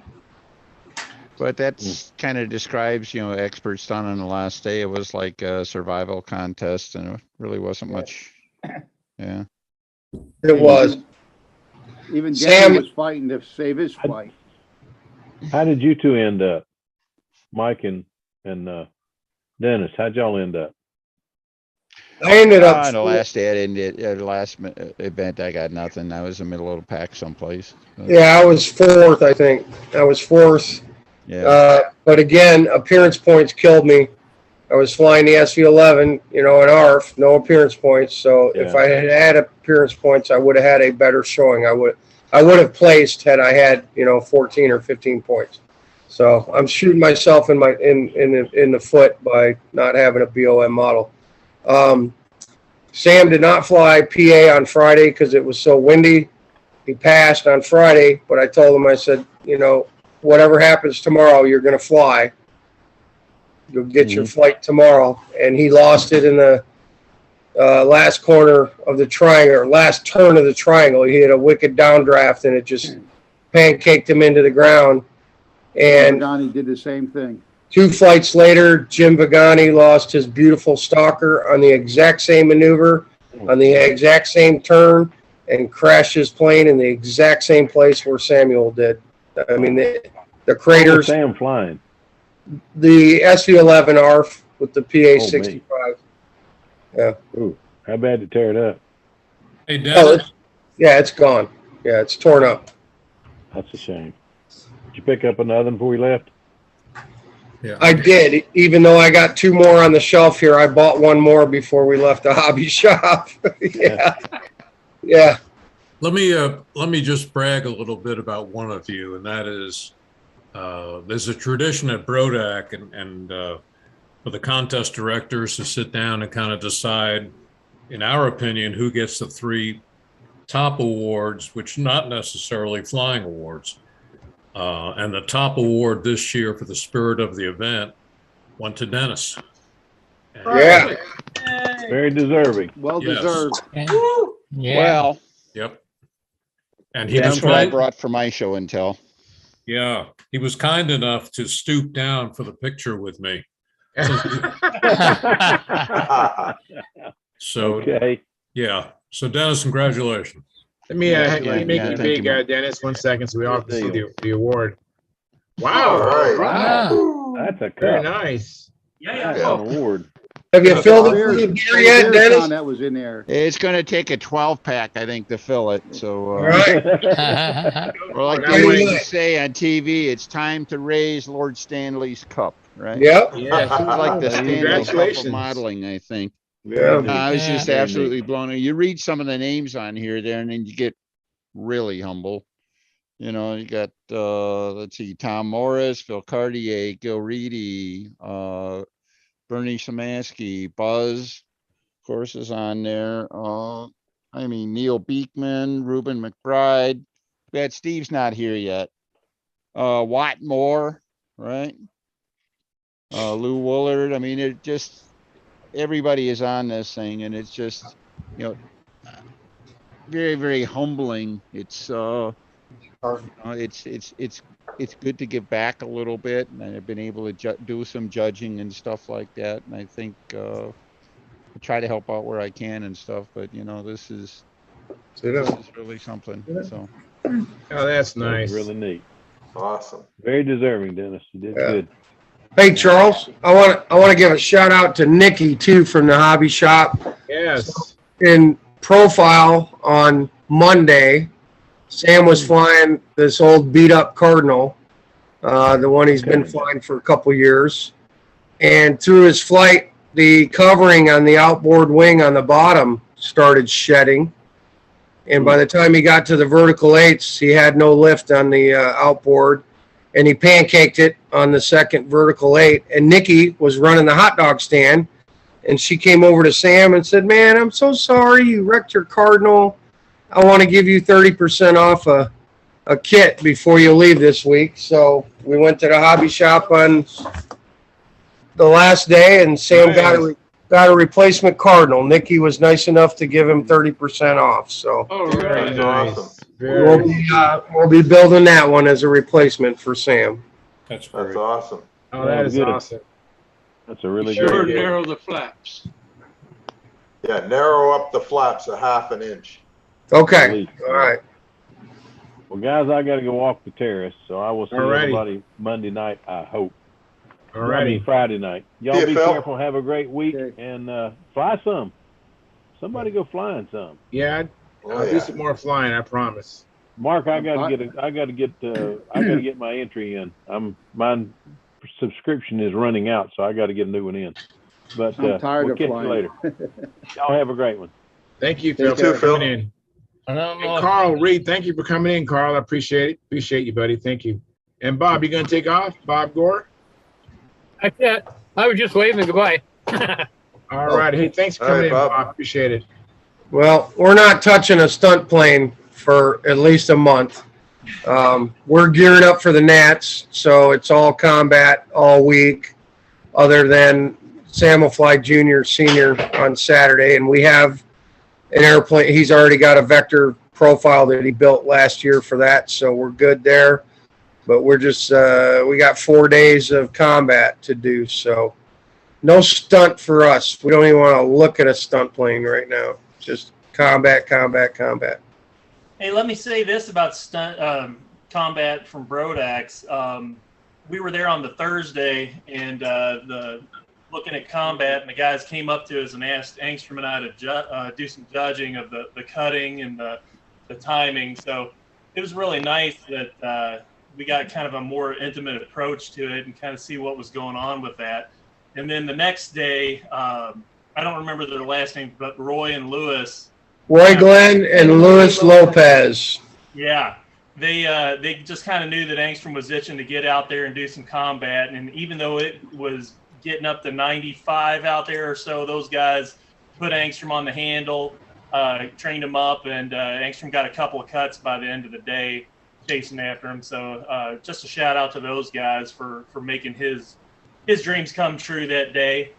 We recognize that it's kind of hard on our end to find other combaters around here and get geared up for that that world. So I think Angstrom's kind of, keeping that one tamped down. But he had a heck of a time out there doing that.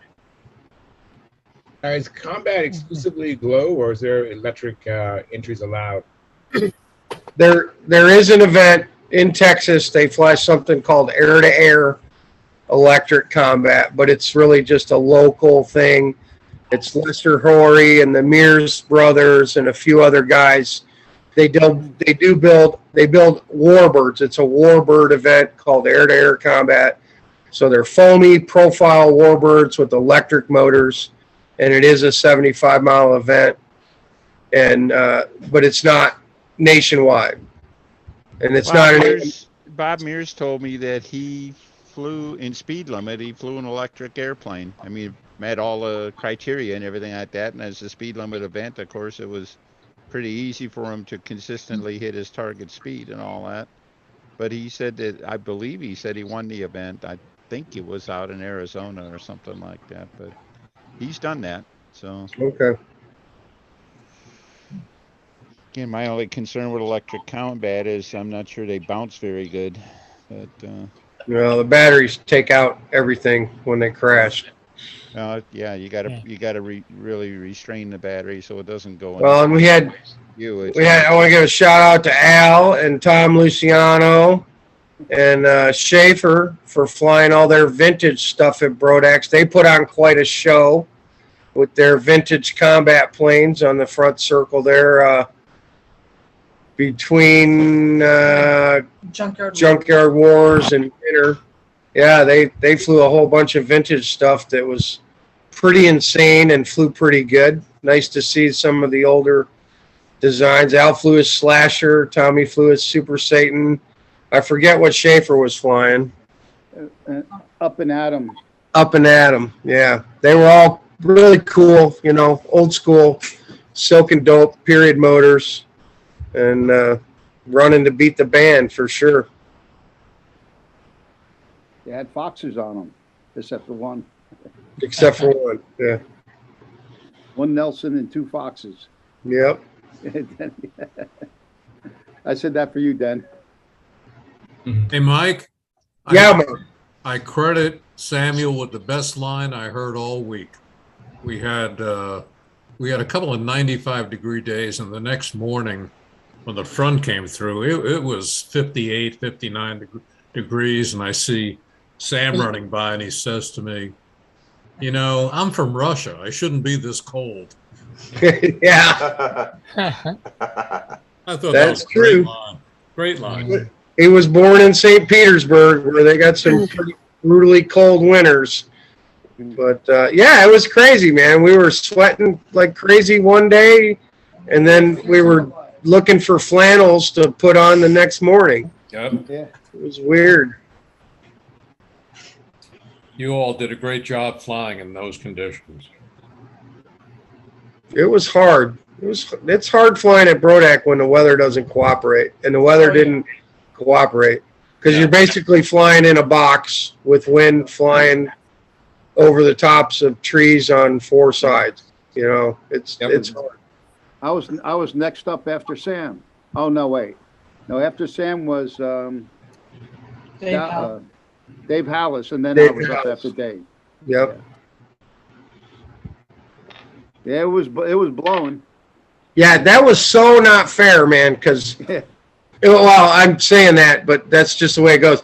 So Friday, me, Sam, Hallis, Al, we were dead last on Friday with the worst wind, right? And we're going, well, we'll get our shot tomorrow morning because we're first up Saturday morning. So we'll get the good wind, right? We're going to get the good wind in the morning because we're going to fly at 8 o'clock in the morning. We go out there, and it was blowing two hoolies. It was worse than it was on Friday afternoon. It was terrible. It was terrible, and it never got any better. So don't count on, last up one day, first up the next, that you're going to get good weather, because, boy, we sure didn't. Nobody did. And there was a lot of scratches, too, in expert and advanced. A lot of people didn't fly, And a big thing with the glows, too, that threw your needle setting completely out the window. Yeah. Completely out the window. So Yeah.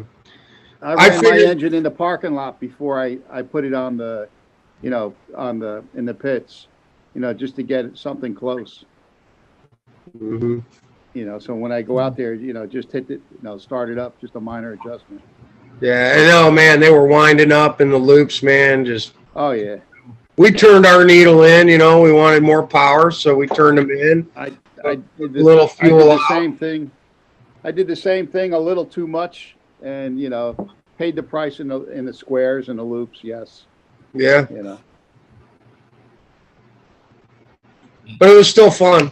Oh, yeah. Oh yeah. No, made it through it. So it was, a lot, like you said, a lot of guys just waved it off. Yeah. Well, since I made Sam pass on Friday, I was letting him fly Saturday, no matter what. I didn't care. Yeah. And I figured there was about a 75% chance we were going to lose the airplane. But you know what? That ARF didn't know us anything. We had it for 3 years. Whatever, man. Sometimes you gotta just get out there and fly in the wind and take your chances, Yeah, So Hey, Len, what happened to you Friday night? You never made it to the motel. I fell asleep. Oh, no kidding. Oh, yeah. I went back to our hotel and fell asleep. I woke up. It was 2 in the morning. I looked at the clock. I go, well, I guess I'm not going anywhere. Yeah, and man, Sorry about that. Charles muted us anyway, so. Oh. Well, just because the people in the background were talking and it was coming into the show, it just made it kind of difficult. yeah, we apologize for that. We were pretty tuned up, man. We were having a good time, and It was. I appreciate you guys coming in. It was. I wasn't expecting that turnout we had. I called and asked a bunch of friends, favors to come in, and so it really ended up being really populated because I had people come in and they actually came in. Bob Hunt, Jim Hoffman, Dave Hull, Bob Gore. I mean, I asked people that come in who don't normally come in or don't normally come into the live part of the show, and they came in, and so it was great. Yeah, Did- we're talking to Hooley. Yeah. did everybody see? I'm sorry. Did everyone see Wendy's sweeper on Facebook? Who wasn't at Brodax or his sweeper XL? Dan Banjock put up a flight on Wendy's sweeper that Bob Zambelli got back to flying condition, which was scary big and scary, but they flew it. I've got flight video of it, or I have a picture anyway that I think maybe the viewers would like to see. I'm going to pull that up, Charles. Okay. I'll show a picture. I don't have to show the What video. engines did he have on it? Do you know? I think he said there was like an OS 61 on it or something like that. FSR, it's an 61 FSR FS. 61. The Okay. airplane was built. It was limited. They're limited to 10 cc engines. So that's as big as it could go. So It has 1,600 square inches. 1,300 and something square inches. It's almost twice the size of a 60 size ship. It was 100 ounces. Yeah, 100. Yeah, 130, they said. Wow. No, it wasn't 130. I think I have a short video interviewing Bob about the specs on the airplane. So I've got that, and then there is the flight video.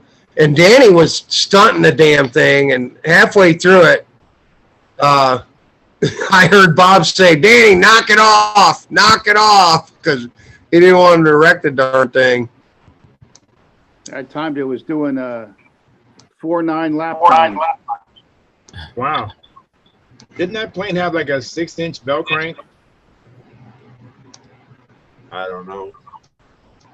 Okay. Does everybody see my Facebook screen? Yeah.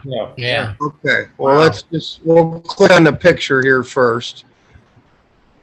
That's Wow. the airplane. I mean, I apologize for Bob's hat. I didn't know he was wearing that hat, or I'd have marked that out. But that's the plane, man. So Bob said Wow. he found it. Wendy gave it to somebody, and Bob was able to find the airplane, and it had a half-inch of dust on it. And he took it out and cleaned it up and put a different motor in it because the motor was roached on it. So let's see. Here, we'll just get this one where he's talking about the airplane.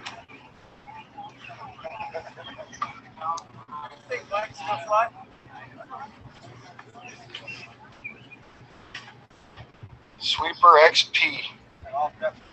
Bob, how many squares is this plane? Go ahead, and I'll just. I think it's around 1,000. 1,000 squares. How much does it weigh? 100 ounces. 100 ounces. What's the power? Maybe 49. Yeah. Yeah, that's right. It's probably one of the largest control line stunt planes. It is the largest. The largest. No, I take that back. It's the largest single engine control line. Because Paul Walker had a B-17. That was bigger. Okay. Give me full on the upline. Who built this one? Okay. Wendy built this. This is Wendy's sweeper, built in what year? That I'm not sure. I think it was about 70s. I don't know. And you restored this thing, Bob, right? Actually, I just cleaned it up. Cleaned it up. Wheels, new engine in it. The engine had ingested some dirt. Okay. It changed hands about 10 times. And the last guy that had it, the second last guy, got dirt in it. And what happened is he just locked up the piston in the sleeve, restored it to where it locked the ring. So you got it back to flying condition. Yeah, when we found it, it was laying in the guy's basement covered with dirt, about a quarter of an inch of dust. All right. I home, put it on my kitchen table and worked on it for 2 weeks. So is it Dan Van Dam or Van Jog gonna fly? For now, yes. All right. So there it is, guys. Man, that prop looks so small on that big plane. You want to see the takeoff? Yeah. Yeah, yeah. All right. Sweeper XP. How many squares is this plane? I don't know what I did. Hang on. I think it's around 1,000. 1,000 squares. Sorry, How much guys. does it weigh? It's okay. 100 ounces. What's the power? Stop that one.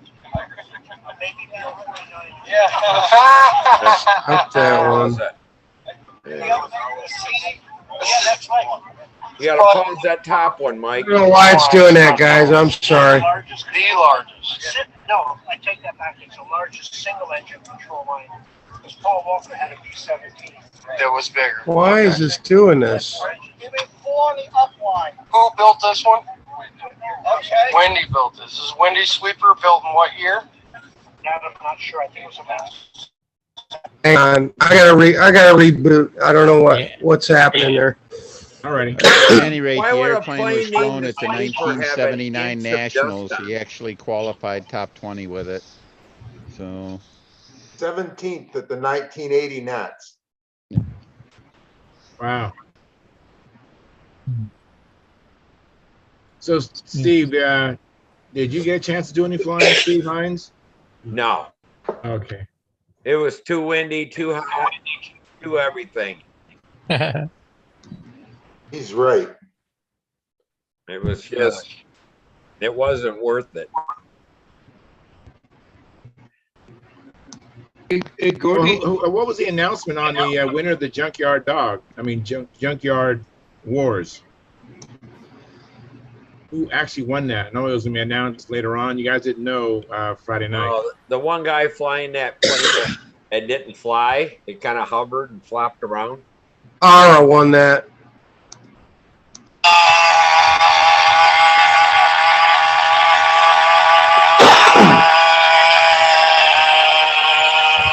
Mike took second and Dan took third.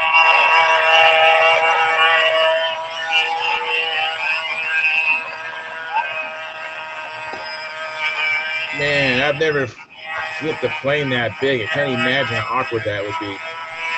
I don't know, Charles. It looks like a Charles-sized airplane to me. Yeah, Charles and Lynn size.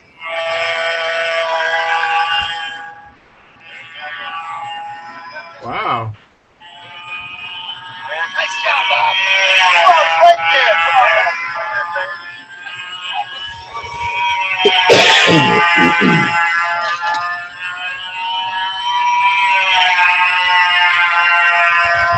It looks to perform pretty good.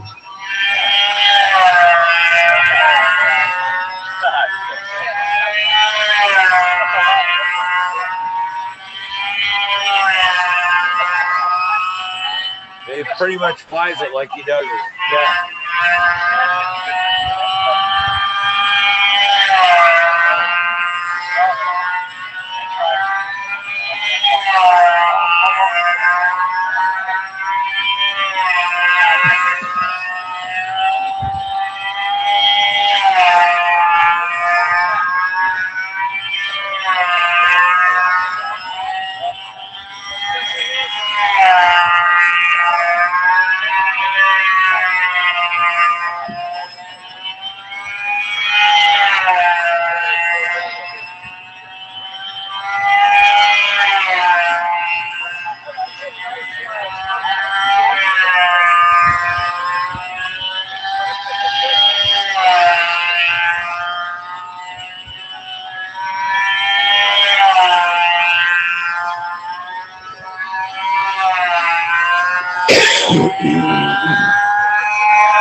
Wow, that is cool.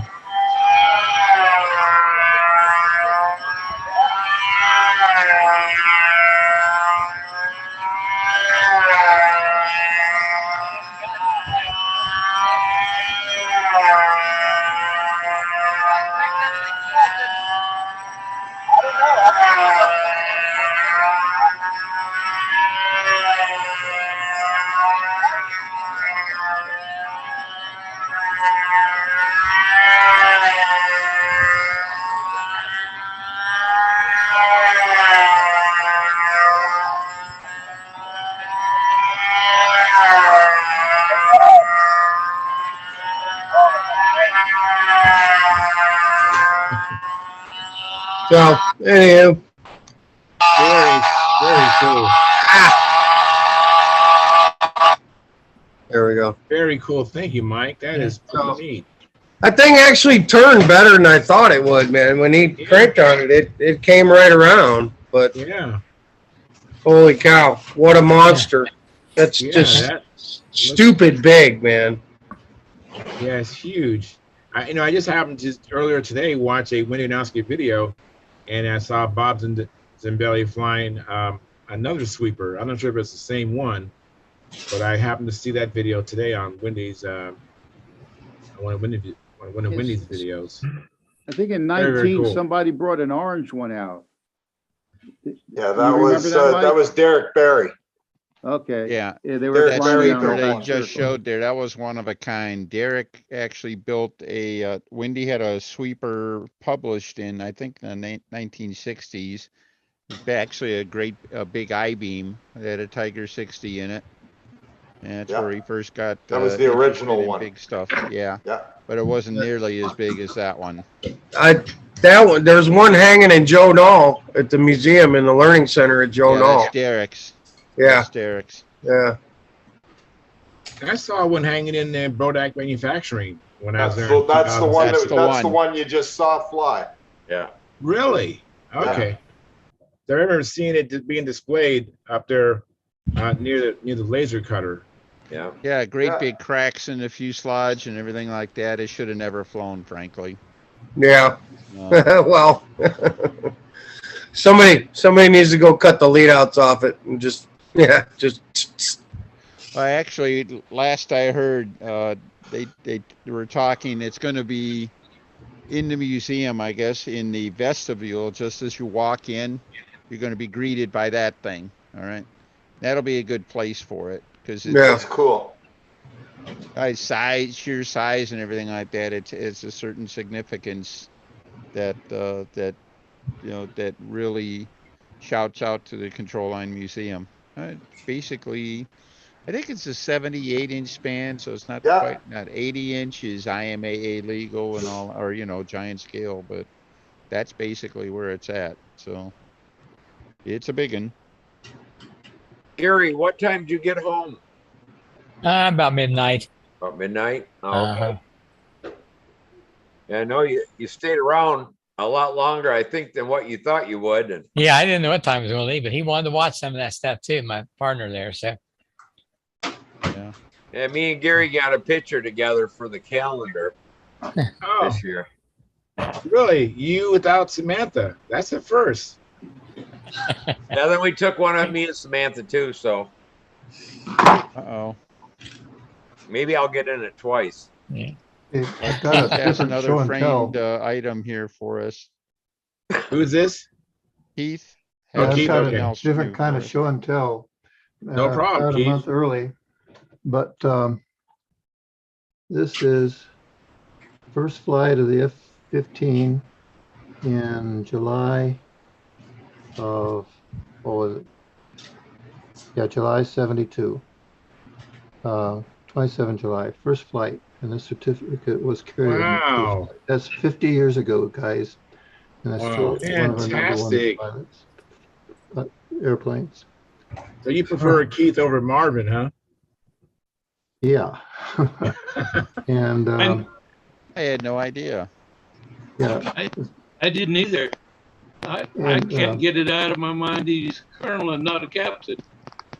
well, that was a long time ago. Okay, that's 50 years ago. Fantastic, Keith. And one thing about the F-15, do you know what its combat record is? In air-to-air No. combat? Something is 0. It's 105 to 0. Wow. Yeah. Another thing about the F-15, it set a whole bunch of time to climb records. I Yeah. don't know whether you can see the detail on this thing. No. No. But you can tell us what's there. Okay. 3,000 from a standing start, 3,000 meters, which is what, 10,000 feet, almost 2 miles straight up from a standing start in 27 seconds. Whoa. No wonder it's 105 to 0. And 6,000 feet, 6,000 meters, that's about 4 miles straight up in 39.33 seconds. Wow. Wow. Wow. I didn't realize it was that fast. Well, And this was a special airplane. They took all sorts of stuff off of it, the radar and the self-starter, and they took the engines and tuned them up, turned the wick up a little bit. They essentially had a 30,000 pound airplane with 60,000 pounds of thrust. That's a nice Supersonic rating. straight up. What's that? I say it I would could go say- supersonic straight up. Yeah, it could go supersonic going straight up. And on some of these records, it did that. The ones that went on up to 30,000 meters, it would go supersonic during that flight path, and they had special profiles for the different altitudes to maximize the ability of the airplane going to those different altitudes. Wow. But, I don't understand why they ever retired that plane. it's not retired yet, Oh, it's not? and they're still producing it. The latest version, they're still producing them. And on this time to climb records, it would start off. They held it down. The F-15 has a resting hook on the back end of it, and they would lock it down with a cable, and they would use explosive bolts to let it go, and that was what started the timer. And the thing would accelerate so fast that it had to have a squat switch on the landing gear to automatically raise the gear, because it's accelerating so fast it'd go beyond the speed it should be operating at with the gear down. So the gear would automatically retract, and Wow. it would take off in about 6 lengths of the airplane was off the ground. So how did that compare to the SR-71? Well, the SR-71 didn't accelerate like that. It didn't have the thrust to weight. And the SR-71, the way it worked, the faster it went, the more thrust it gave. So they never really turned the thing completely loose, because it could just keep on accelerating. And they never really did that to its maximum capability, because the airframe wasn't designed to go any faster than what they let it go. Okay, that makes sense. So our military is still buying them, the Air Force and stuff, Yes. or are they just selling them to other people? No, they're still building them and they're still operational in our Air Force and they're building new ones for our Air Force still. It's the latest version. It's they They've carry got out some different- new radar and weapon systems on it now. I read. What's that? I read they have some new weapons and radar systems on it. Yeah. Yeah. But when the F-15 was new, it had a new radar that was the first of its kind. It had a look down, shoot down capability. In other words, it could track an airplane below the horizon. For any of the airborne radar before that time, it had to be above the horizon. So it was able to detect a moving target on the ground. In fact, it could even detect a helicopter hovering on the ground because it picked up the rotation of the rotor blades of the helicopter. Wow. Some neat stuff. I was with that airplane, with that program for about 7 years. And at that time, I thought I knew about as much about that as anybody, but that was a long time ago. Yeah. Fantastic. Hey, I know it's a Lynn, what are you different trying? plane. I know it's a different plane, but I got a big kick out of the latest Top Gun movie. Where I haven't seen that yet. well, the end sequence, they're trying to get out of the enemy's territory, and they've been shot down, lost their plane, and they sneak in, and the enemy has some F-14s, which is similar but different. That's a swing wing jet, and they're taking it off, and they had to fight against the enemy's sixth generation or fifth generation fighters. And the word was, it's not the plane, it's the pilot. So anyway, that's enough. I won't tell you anymore. Don't tell them any more than that. To make Yeah, them buy a ticket. don't spoil it. I haven't seen it yet, so that's why I almost Yeah. muted you. I didn't want to spoil the movie for me. Yeah. Hey, Lynn, what was you trying to show us? I saw a fuel tank there. This fuel tank's out of my Cardinal that I had at Brodax. It's not very good. Holy Well, man. that's why it wasn't running, huh? That'll do her. Oh, man. And it ran perfect on that tank last year, but here's the deal. I've been using fuel with no castor oil. Okay? All So right. I'm wondering if the tank sat all winter after not using any castor, just synthetic and methyl hydrate, if this is what happened to the tank. Because it ran fine last year. Probably, Len. Probably. In fact, I seem to remember reading somewhere about putting the tanks up in winter storage. So what I'm gonna do is I'm gonna put 5% castor in all my fuel no matter what, because I can't, that cost me an awful lot on the week. Now, did you store that tank empty or full? Empty. I store everything empty. I know And Wendy always advocated. I've never had this happen before, ever. Wendy always advocated storing tanks full of fuel, and you'd cap all the piping. Yeah, I've never done that. I've never had a problem, but I've just started using this fuel with no nitro and no castor oil, and that's what I came up with. All right. Well, see, I'm using the same fuel, the same engines, but I'm using a plastic RC tank. Yeah, Never well, see, it's not gonna corrode or rust though, but you see, my engine is fine. I put after run oil and everything in the motor. The motor's fine. It doesn't, but obviously the tank is a total disaster. Yeah, it is. Total disaster. Yeah. So therefore, that airplane would not fly at Brodax. It would not run. It would not needle. It would not anything. So Wow, my needle valve was all full of crap and rust, and my everything was just a mess. Just Well, you know, Len, that my probably filter, my filter was full of rust and crap. Everything was just full of crap.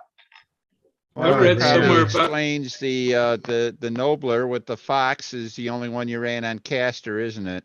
Yeah, and it was fine, and it sat all winter like it always does, and it ran no problems whatsoever. It ran dead perfect. Oh, damn. Absolutely Now- nothing else did. So Now, as for the Bear, I found out what the problem probably was in that too, and it's this.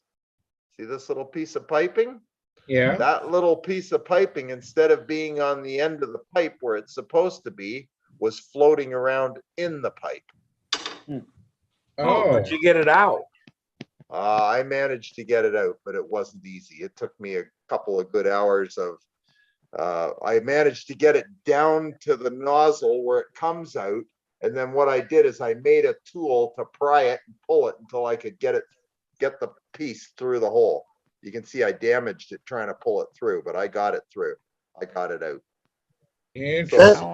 That didn't have a lip on it? It didn't have a lip on it to keep it from getting sucked up into the pipe? Yeah, no lip of any kind.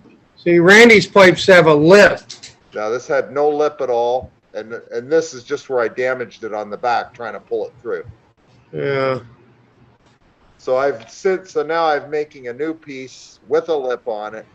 And I just have to clean it up a little more so it hasn't got such a big, I got to take some more off the outside of it to minimize it a little more, and then it'll go in the pipe and we'll be good there. Are you have a lathe, Lynn? My buddy down the road has one, so he'll do it for me. Oh, that's a good buddy to have. So he's gonna clean that up for me tomorrow, and then I can put that back in the pipe with the flange, and it will not be a problem. But I'm figuring that the reason that motor wouldn't run is because this stupid thing was floating around restricting the pipe all the time it was running. Yeah. Oh, that's messed up. I know you had a very frustrating time at Brodax. It was crazy. So, Yeah, but I'm, how frustrating. Live and learn, and sometimes these things happen. But that's all part of the education of the game. And when you're running different motors, and they're suggesting, "Oh, don't run any caster. Oh, don't run any this. Don't do that." Well, okay, we'll try it. Well, this is what happens. Only thing I could think of, Len, would be to flush it with a high castor oil, fuel when you store it, and then What I'm going to do is I'm going to just put 5% castor oil in all the fuel. Yeah. I'll run 15% or 17% clots, and then 5% castor as well. It should be fine. Hey, Howard Rush is in the house. Thank you, Howard, for coming in. Has anybody spoken to Tryon? Gary and I were talking about it earlier, and I meant to try to give Tryon a call. I talked to him today. How's he doing? Okay, I guess. All right. He's just been missing in action. He's getting ready for the world champs, I guess. Hi, Howard. Hi. Good to see you. Good to see you. How you doing? Oh, still waiting for my finger to heal. Yeah, that's too bad. That looks like it's affecting your ability to shave. It is. Yeah. That was a good one, Howard. I didn't even pick up on that. She asked me to shave. I don't know, this is a little off the subject, but Friday, Sandy says, "Oh, take the umbrella down." I over and looked outside, and I said, "What umbrella? That's what I'm talking about." Well, we looked in the neighbor's yard and the field behind us, and finally found around the back of our house. And then she asked where the glass came from, and we looked up, it had gone through our bedroom window. Oh, no. So not only to get to buy a new umbrella, but now we wait for 2 weeks to get our window replaced. Well,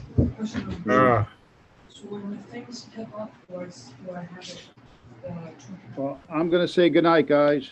All righty, Al. See you later, Al. We're going to end the Okay. show in a few minutes anyways, but thank you so much for coming in. I appreciate it. Yeah, I'm All heading right. out too. See you All all right. later. Thank you, Brendan. Thank you for coming in. I got another picture of Gordy. Hey, All Brendan. right. How's it Oh, going? cool. See you later. All right. All right. See ya. Let me see this picture here. I remember that. Tony. Oh, yeah. That's The Warbirds. Yeah, that We got Kirk Mullinex on the left, and is 40. Who's there? Gordy, and then who's the person next to Gordy, and in between Keith? Jim Rhodes. No, that is, oh boy.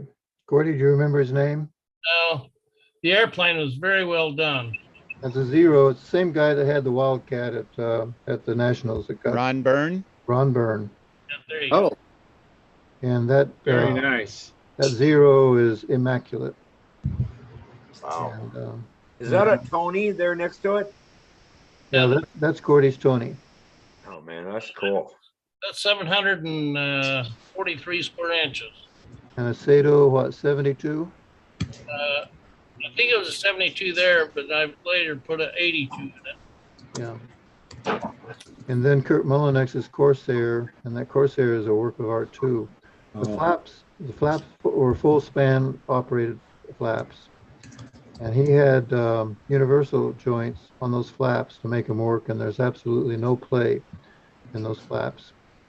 And I don't know how he did it, but Keith, he made those U-joints. yeah, but there was no play in those things. None at all. Yeah, those are 4 humdinger airplanes. Absolutely, all 4 of them. Yeah, I've seen the Corsair fly in person. That was great. I used to talk to Kirk Mullinex maybe every month or so, and he helped me a lot with all my questions about stunt and engines. You know how he died or what he died from? No, I think it's some respiratory problems. I know he had a problem with his leg. Yeah. As well. Maybe that's related to respiratory, but I know he had a problem with his leg. And when he passed away, I had just spoken to him a couple weeks prior to that, and he didn't even mention that he was ill, because I was talking to him, and he said to me, "Hey, Charles, I probably just have one more plane in me. I'm going to build a Miss Cal, and then the rest of my balsa you can have." And I tried to act kind of cool, like I wasn't going to come and get it right now, but I didn't know he was going to pass away, And so when he passed away, I was like, "Oh my God, I couldn't believe it." He went to one Nats. I don't know which year that was. He went to one Nats and he placed 5th. His first time out. That's not bad at all. Yeah. I remember him coming to the Golden State, not flying for over a year, and he put up a really good flight, like 575 or 5. A lot better than not bad. I don't know how many guys here have been in the top 5. Yeah, that's your first time out. That's pretty impressive. It's a lot better than not bad. Yeah. Keith, is there any chance I get a copy of that?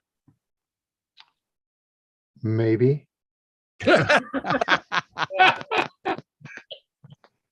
We'll have to negotiate on that, Gordy. That's a great picture. Yeah, it is. Yeah. That is a nice picture. Yeah, Larry Ringer took this picture, and we took it. Hopefully, we would get a cover on Stunt News, but that never happened. You should have. Copy of that. He never did. Who? Larry? Larry Okay. was going to send me a copy of it. Yeah. Okay, I'll get something off to you.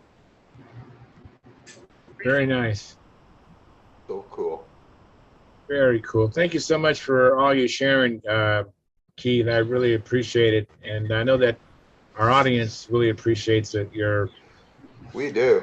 I know that. I remember that book. I looked at that for wow. Look at years. that. Look at that. Beautiful. This is one of my books that I've got that has all this kind of stuff in there. And there's stuff in. Anyway. It's like a Noah Nendrix book, huh? Yeah. Not hoping to speed anything up, but I sure hope you made arrangements for your library. Well, don't know what to do with it yet. Wow. Yeah, that's scary. He needs a larger library. Well, he's got so much information there. You've been there. I know you have. We both have. Wow, that's amazing. Well, gentlemen, I'm going to end the live stream. We're going to hang out in the after party. We've had a really good show. Thank you so much. I really appreciate everyone's show and tells and showing up. And with that being said, today is Monday, hopefully you have a chance to go out in your shops and maybe uncover something that might be worthwhile to share or interesting to share, or maybe go out and fly and see if you discover another wrinkle. What you got there, Mike? Just real quick before you end the stream, for those out in YouTube world, Charles, because you ordered one. Brodak was out of the SV11 ARFs forever, and at the contest, they had like 50 of them in the hobby shop that they found in the back of the warehouse. They moved some stuff around, and lo and behold, they had a whole bunch of SV11 ARFs, electric versions and glow versions.